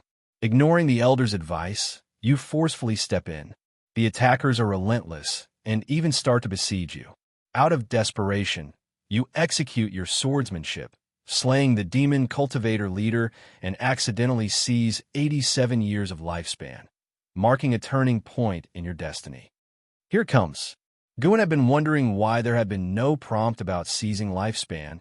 It turns out this kid had never taken a life. Only at the age of 17 did he discover the ability to seize lifespan, indicating he truly had a heart of great kindness. Guin also grew curious. Could it be that before starting the lifespan samsara, what he had in mind could determine the nature within the reincarnation? That's quite possible. In his previous reincarnation evolution, he had thought about surviving as much as possible, so his character in the reincarnation was more paranoid. At the age of 18, you arrive at the 10,000 Sword Immortal Ridge, where you stand out among the thousands of trialists, and you obtain your first immortal sword in this life, Jinghong. At the age of 19, after contemplating the sword intent of 10,000 Sword Immortal Ridge, you gain the appreciation of the ancestor of 10,000 Sword Immortal Tao, who wishes to take you as his disciple. Will you choose to agree? Definitely agree. What's there to hesitate about? Start getting stronger. Guin thought this and made his decision immediately. You choose to be apprenticed to the ancestor of 10,000 Sword Immortal Tao. You receive his instruction, and you begin to delve into the 10,000 Sword Immortal Tao. At 21, you finally step into the 10,000 Sword Immortal Tao. All of the swords in the 10,000 Sword Immortal Ridge tremble for you. The ancestor is very satisfied with you and starts to personally train you in swordsmanship. Wait a minute.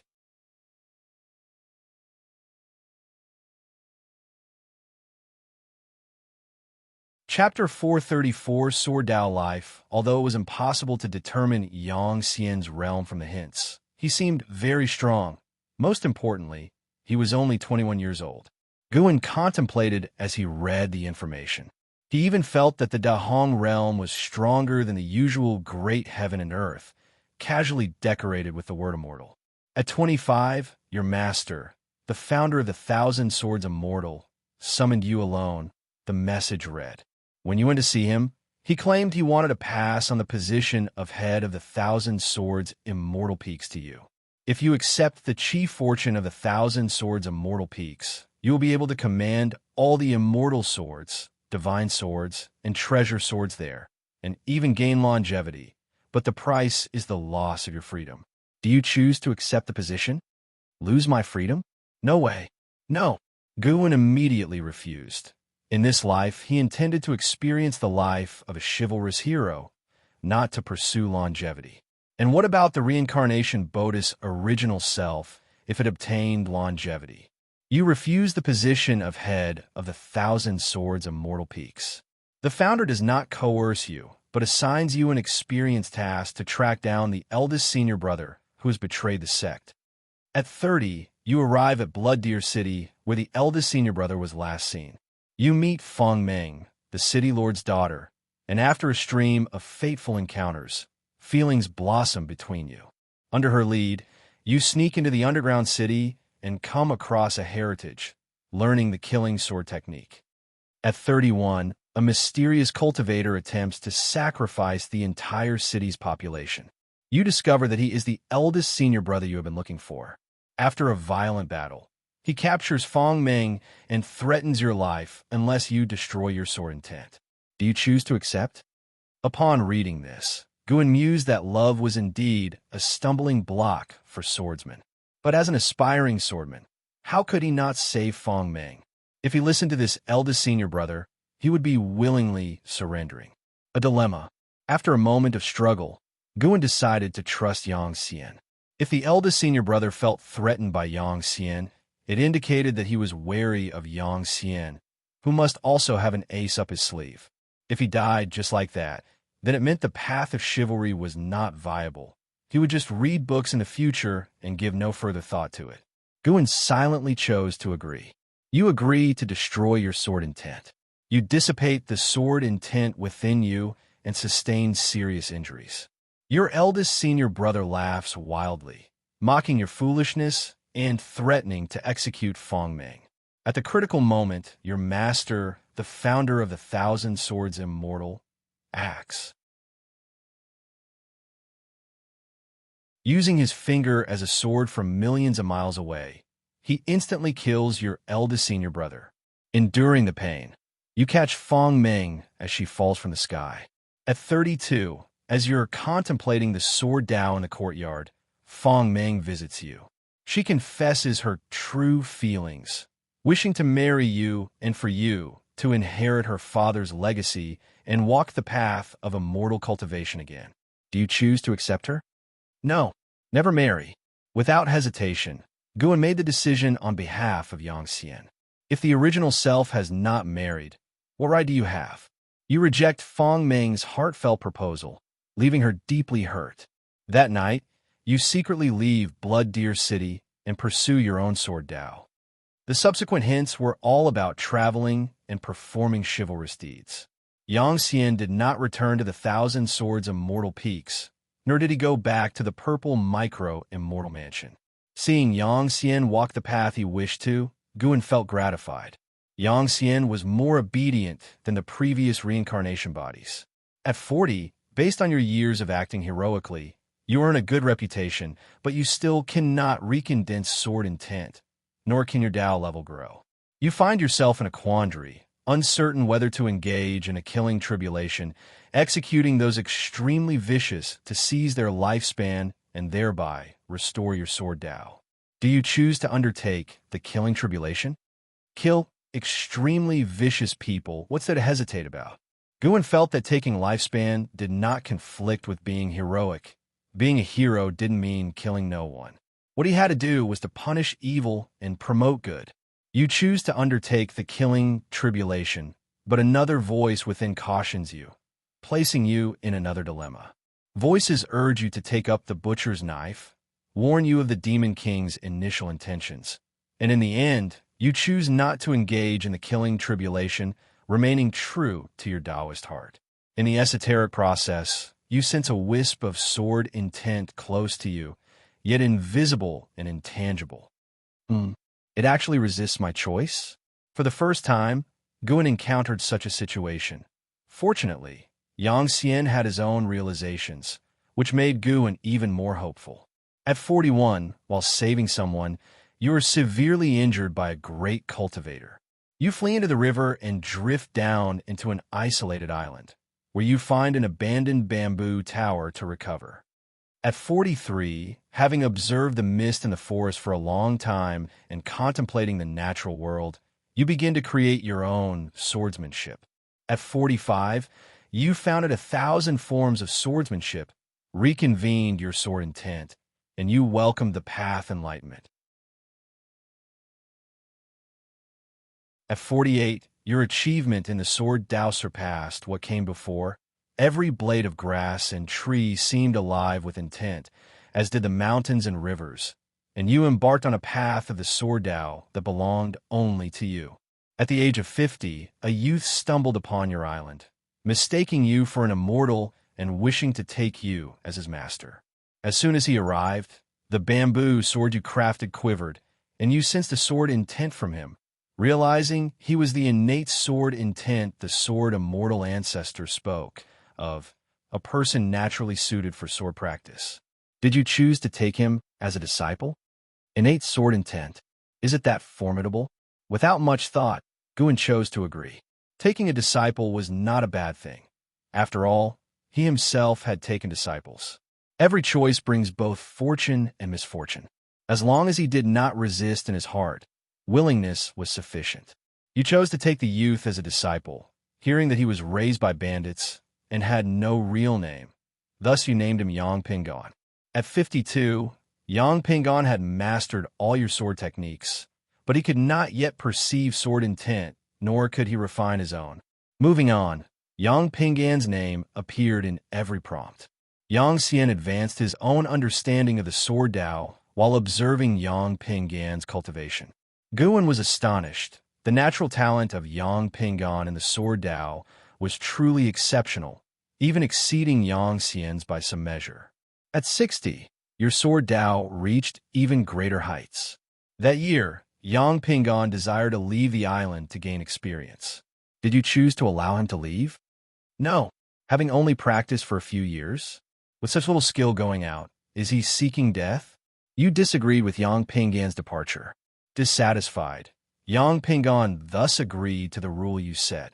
He could leave to gain experience only after he defeated you. He dedicated himself to intensive cultivation. Reading this prompt, a bad premonition suddenly arose in Gu An's heart. Could it be that master and disciple will turn on each other later? As Guan pondered, he watched the incessant flow of prompts before him. It was still about cultivation, yet now included the challenges from Yang Pinggan. Every 5 years, Yang Pinggan would challenge Xianxia, and according to the prompts, both master and disciple were growing rapidly. At 100, you once again ascended a step in your Sword Dao, and your consciousness peered into the Sword Dao River. You saw figures standing upon the river, and yearning for it, you drew closer only to encounter one of the figures swinging a sword at you, damaging your Sword Dao. Your consciousness retreated back to your body, and you found your sword intent temporarily dispersed, with your internal spiritual power also depleted. At this moment, your disciple Yang Pinggan came to challenge you. Did you choose to consent to his challenge? Such terrible timing.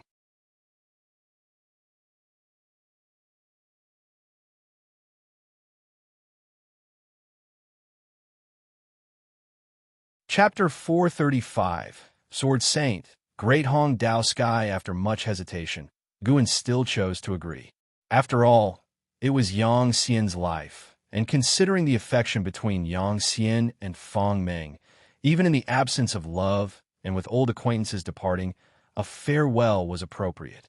You chose to agree to meet Fang Meng. You packed up and left that same day.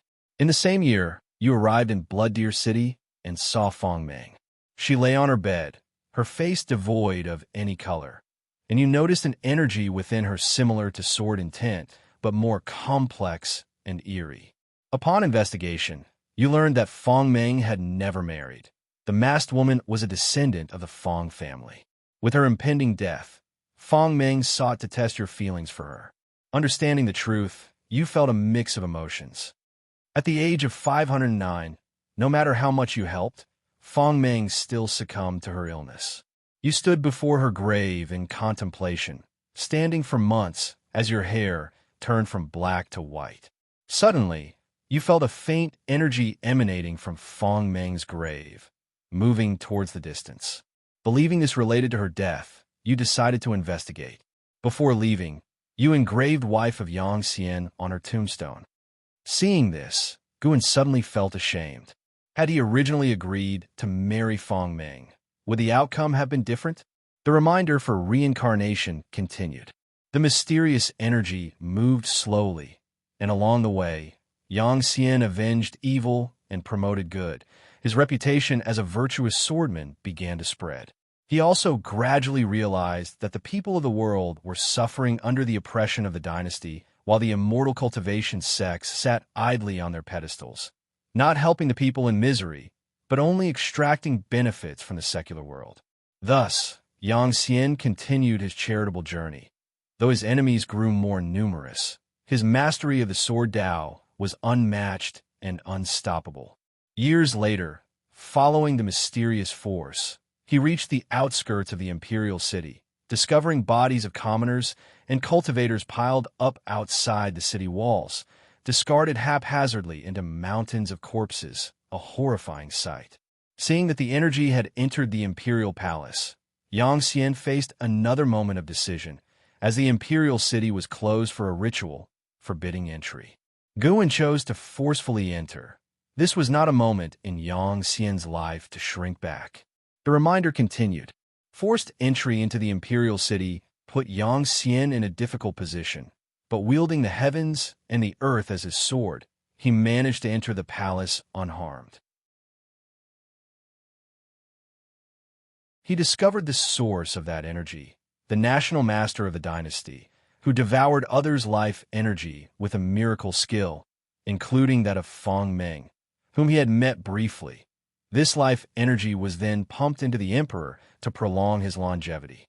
Yang Xian slew the national master, avenging countless victims, but discovered that the emperor was even more terrifying. A heart-stopping battle erupted.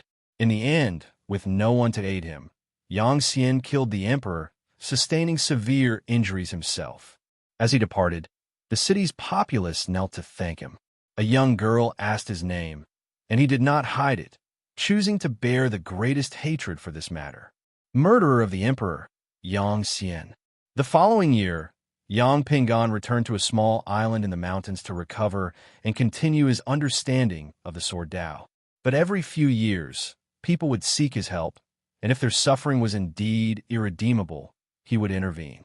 Time reached Yangxian's 1000th year, and Guan still could not discern Yangxian's realm, as the prompts did not specify. However, between the lines, it appeared that Yangxian had reached the Immortal Path realm. Yangxian's opportunities were not many, far less than other reincarnation bodies, and he had never resorted to usurping others' lifespan. His understanding of the Tao came entirely from his own revelations of nature. Guan felt an even stronger sense of enlightenment from him. Of course, his greatest asset was still his talent for combat, as if born solely for warfare. At the age of 1234, a cultivator came to your mountain island, claiming to be a disciple of the Sword God, delivering an invitation. Opening the letter, you discovered that the Sword God turned out to be your disciple, Yang Pingan, who was about to become the sword master of the Heavenly Sword Sanctuary, and was inviting you to a festival. Do you choose to go? What's the point in going? After so many years of not coming back to see him, now that he is flourishing, he wants to show off his power? Guan directly refused on behalf of Yangxian. After Yangxian refused, the cultivator had no choice but to leave. Afterward, another long period of cultivation years ensued. Although there were hardships, Yangxian always managed to handle them with ease. More and more place names and power names appeared in the hints, which also indicated that Yangxian's fame was constantly rising. During this period, there were also women who admired Yangxian, all of whom were refused by Guan. 5,000 years later, someone came to visit Yangxian, pronouncing his current title, Sword Saint. This title not only praised his strength, but also celebrated his deeds and spirit. No matter how high his cultivation level, Yangxian preserved his original intentions. When those in suffering sought him out, he would help without asking for anything in return. He had slain a great demon that shocked the world, exposed the evil plans of a reputable sect, and even stopped the demon path from massacring the people of the dynasty. His deeds were widely known and had become legendary. At the age of 9,999, after meditating for 10 years, you finally attained enlightenment, transformed your golden core into a primordial elixir, and achieved the carefree Taoist skill. Wow! A carefree, primordial, immortal, not even 1,000 years old? What kind of talent is this? Yangxian didn't possess vast immortal cultivation resources and didn't even have a great power often giving him guidance. Yet he cultivated so quickly. After becoming a carefree, primordial immortal, Yangxian could do even more. He even came into contact with the greatest evil of the Dahong realm, Dahong Dao Heaven. This was the strongest force in the Dahong realm, located above heaven and earth, like an immortal overseeing all living beings. They took mortal spirits as food, indiscriminately plundered the Tao level of cultivators, all while remaining excellently concealed. Even if someone knew, those with knowledge dared not speak out. Yangxian was approached by a cultivator whose family had been slaughtered by the Dahong Dao Heaven for help. Thus, he learned of their heinous acts. Although Dahong Dao Heaven possessed a power surpassing the 9 heavens of the Immortal Path, and he could not shake them, he still chose to help the seeker of revenge and executed the carefree, primordial immortal of Dahong Dao Heaven. Decades later, the Dahong Dao Heaven sent people to recruit him. Knowing his character, Guan helped him decline the invitation from the Dahong Dao Heaven. After that, great cultivators occasionally attacked Yangxian. He repelled them one by one, until he finally faced oppression by a mysterious great power. Due to the vast difference in cultivation levels, Yangxian was struck into the mountains by a single hand of his opponent. At the critical moment, a sword light cut through heaven and earth and saved Yangxian. It was none other than his first mentor, the sword ancestor of 10,000 swords.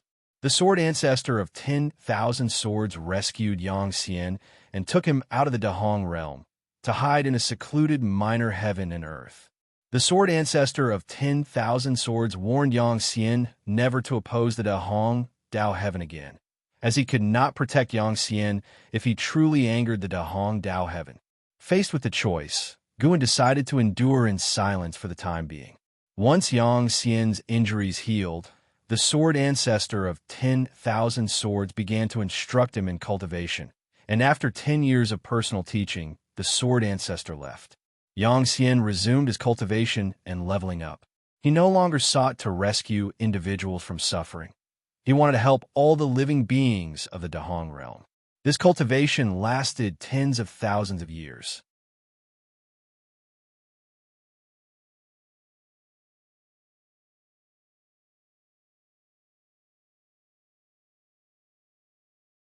Chapter 436.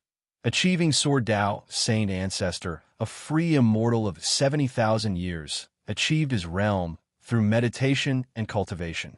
Impressive indeed. Guan was even more excited about Xianxia's future, wondering if he could surpass the free immortal realm and overcome the death tribulation that awaited according to past experiences. After reaching the free immortal realm, Xianxia returned to the Dahong realm. Along his journey, he met several cultivators from the Dahong realm and learned about the situation there. For thousands of years, every millennium, the Dahong Dao heaven would cleanse a region with blood. There were less than 100 regions in the Dahong realm, and now, its cultivators were wary of the Dahong Dao heaven and started to establish their dojos in outer heaven. After parting ways with those cultivators, Xianxia returned to the Dahong realm alone. He first visited his birthplace, the Ziwei Immortal Mansion, only to find it annihilated by the Dahong Dao heaven long ago. The once familiar land was desolate, with just a few broken walls remaining of the Immortal Mansion. Hatred for all living beings combined with personal vengeance. Even Guan was concerned for the Dahong Dao heaven, questioning whether Xianxia would embark on a slaughter. Although the Dahong Dao heaven had beings that transcended the 9 heavens of Immortal Path, Xianxia also had the ability to evolve his lifespan, yet he chose not to use it. The following year, Xianxia went to the site of the former Blood Deer city. He could no longer find Fong Meng's bones, and the city had vanished over time, leaving no trace behind, as though that memory was a figment of his imagination. Xianxia decided to draw his sword against the Dahong Dao heaven. 2 years later, Xianxia descended upon the Hongtian realm of the Dahong Dao heaven, intending to destroy its chi fortune and dissolve it. For this, he faced an ambush by the Dahong Dao heaven. During the fierce battle, Xianxia continuously improved his sword Dao achievement, making Guan suspect that he had used his lifespan evolution ability. The free immortals of the Dahong Dao heaven were alarmed. 10 free immortals besieged Xianxia, but he held his ground, wielding the world's essence as his sword, casting a brilliance that shook the ancient and modern world, even harnessing the power of the Sword Dao River. The Sword Dao River, like the River of Destiny and the River of Time, was a manifestation of the Dao. Mortal spirits could not fathom it. It represented the condensed power of the Sword Dao. Boosted by the Sword Dao River, Xianxia eliminated the physical bodies of the 10 free immortals in one strike, forcing their divine souls to flee in disarray.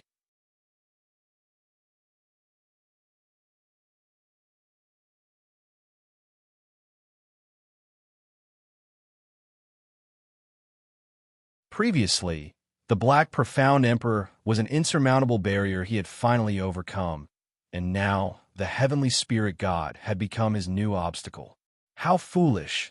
Xianxia, why did you have to be curious? If you hadn't gone, wouldn't you have avoided death? Guan vanished into thin air from the chair and arrived in the midst of the cosmos, settling on a meteorite. He activated the lifespan barrier and then received Xianxia's life memories. Feeling Xianxia's life truly was even more poignant. During his life, he had never used lifespan evolution, and although he could not see Xianxia's prompts directly, Xianxia's sword Dao and cultivation level didn't skyrocket within a single ancient hour, except for the time he received the heavenly Dao merit. Moreover, throughout his life, Xian had slain fewer than 100 living beings. What a terrifying will! The death of Feng Meng grieved Xian deeply, and Guan felt the same sorrow. The obliteration of the purple micro-immortal mansion and the fall of the Wan Sword immortal ancestor also caused Guan distress, but did not dampen his spirits. Guan focused on understanding Xian's two encounters with the Black Profound Emperor. The Black Profound Emperor was very mysterious, each appearance shrouded in black mist around his body, preventing any glimpse of his true face. From the battles, it was evident that the Black Profound Emperor was no match for Xian. But Xian was no match for the Heavenly Spirit God either. It's worth noting that, moments before his death, Xian left behind some items, sparking some expectation within Guan. He wondered if he would ever come into contact with those remnants.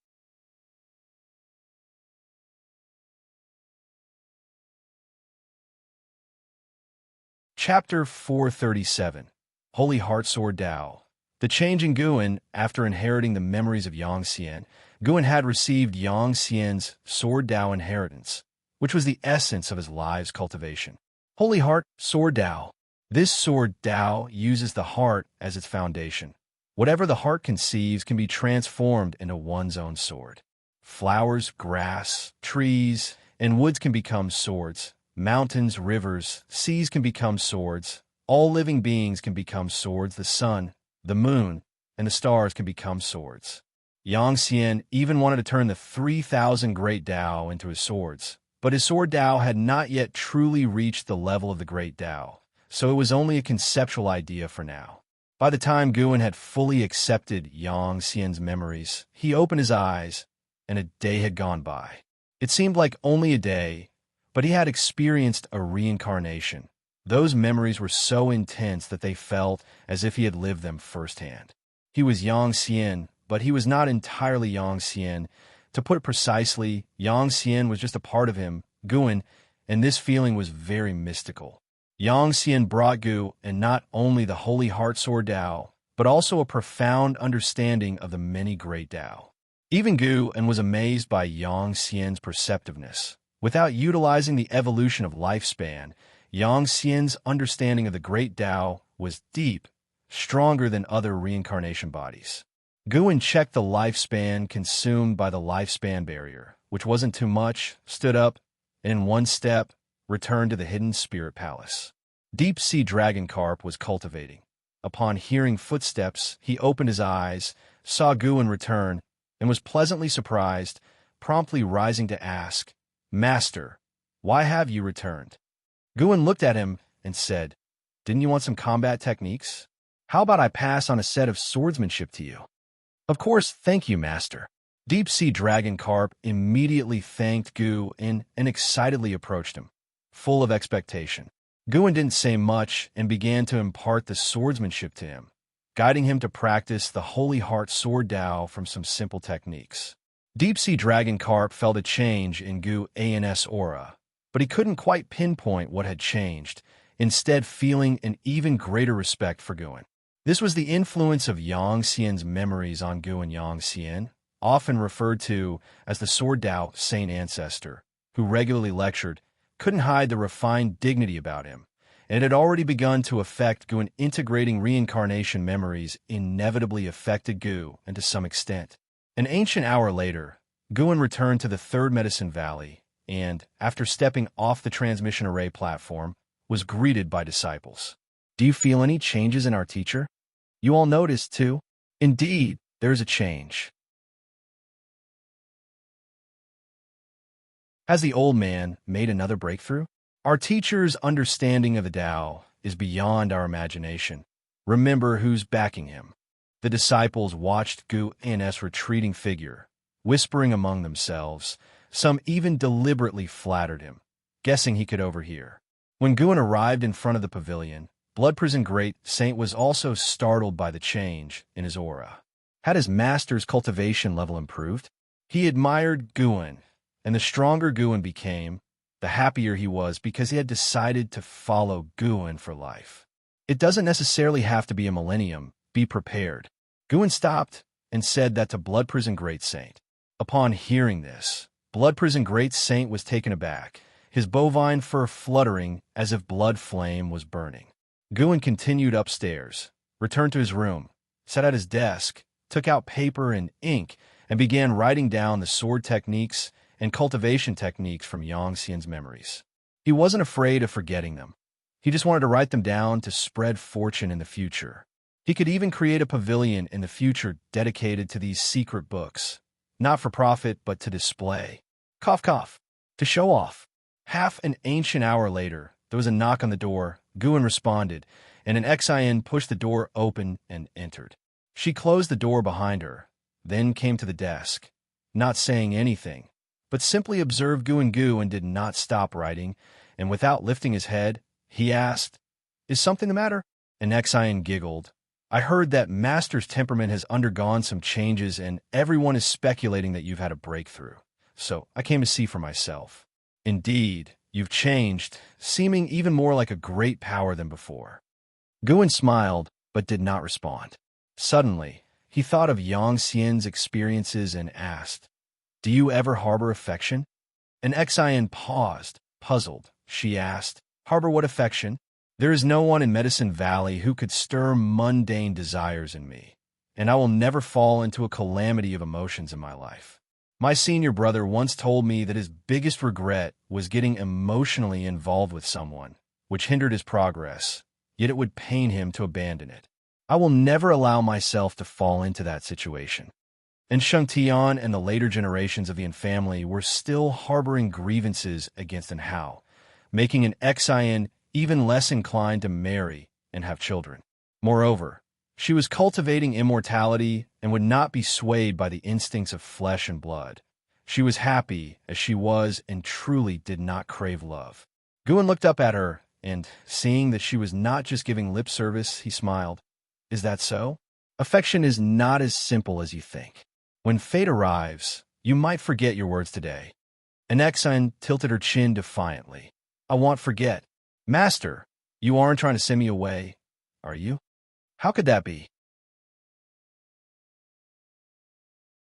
"I've just been reading a book these past 2 days and felt some emotions about the love story within," Guan explained while once again feeling that complex emotion well up within him. Yangxian's biggest regret in life was rejecting Feng Meng. He had never had a woman because the memory of Feng Meng's feelings for him was satisfaction enough. Hearing this, an Xian breathed a sigh of relief and reminded him, "Master, you should read fewer miscellaneous and idle books." Guan couldn't help but glare at her. "Get out, get out, get out. You have no respect for your elders." An Xian grinned triumphantly, bowed, and then left. Guan continued writing the secret book as the sun outside the window gradually set. Time kept flowing by. 3 years later, all who knew Gu and had grown accustomed to the changes in his temperament. Through integrating the Holy Heartsword Tao, his sword intent had also improved, making swordsmanship once again his strongest technique. On this day, Guan stood on the cliffs at the edge of the Third Medicine Valley, gazing up at the sky. He saw in the depths of the universe, near the silent destruction domain, a massive city appeared, pitch black in color, as big as the sun above the great heavenly spirit land. The Annihilation God Emperor was hiding within that black city.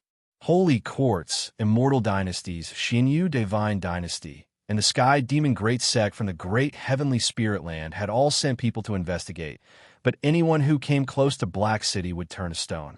Looking around, the void was suspended with hundreds of stone statues, the strongest among them reaching the Tao Void mysterious immortal realm, which was a pity. What exactly are you planning to use to attract Long Qing? Guan wondered to himself, noting that the Annihilation God Emperor was shrouded in a causal force stronger than even the free immortal, indecipherable, surely the true body of the Annihilation God Emperor. Just then, a figure descended from the sky and landed beside Guan. It was Wu Ju. In recent years, Wu Ju had just broken through to the Mahayana realm, making a name for himself in the Supreme Sect, and had drunk day and night with Gu and looked at him and smiled, asking, "What brings you here?" Wu Ju, with excitement, said, "I have news about Hao. He has now attained nirvana and has arranged a time for a decisive battle at sea. The Supreme Sect plans to send a group of cultivators to the Array platform to support him, and I will go too." And how? This was the most talented genius in the history of the Supreme Sect, still a legend to this day, constantly spoken of by many disciples. Guan pretended to be surprised, raising his eyebrows. He's advanced so quickly? Is his opponent formidable? The opponent is a loose immortal. He's challenging a loose immortal beyond his realm. So this has caused quite a stir overseas. Your disciple, an Xian, has a good relationship with him. Do you want me to pass on a message? Wu Ju said with a smile, unable to wait to watch the battle. After a moment's thought, Guan said, "Never mind. Don't tell her, so she doesn't worry." "That makes sense." Wu Ju nodded and continued. "You know just how powerful is Hao now? He dares to challenge a loose immortal at the Nirvana realm. It's said that it gets increasingly difficult to surpass others in the higher realms of the immortal path, and even within the same realm, defeating one another is as hard as reaching the heavens." And Hao was younger than Wu Ju, who had just reached the Mahayana realm, yet Hao was already challenging loose immortals. How could he not admire Hao? For a long time, he had been a #1 talent of the Supreme Sect, but both he and everyone in the sect felt he was not the strongest talent in the sect's history, because someone else was firmly holding that position. Guan pointed to his own face, feigning astonishment. "You're asking me?" Wu Ju laughed. "Aren't you the self-proclaimed sword venerable Fu Dao? After all, and Hao is your disciple. Do you want me to tell him about this?" Guan gave him a sidelong glance. "You don't believe me anyway. Say what you want. I'm not afraid." Wu Ju got excited. "Since you're not afraid, I'll tell him. I'm looking forward to the scene when you two meet."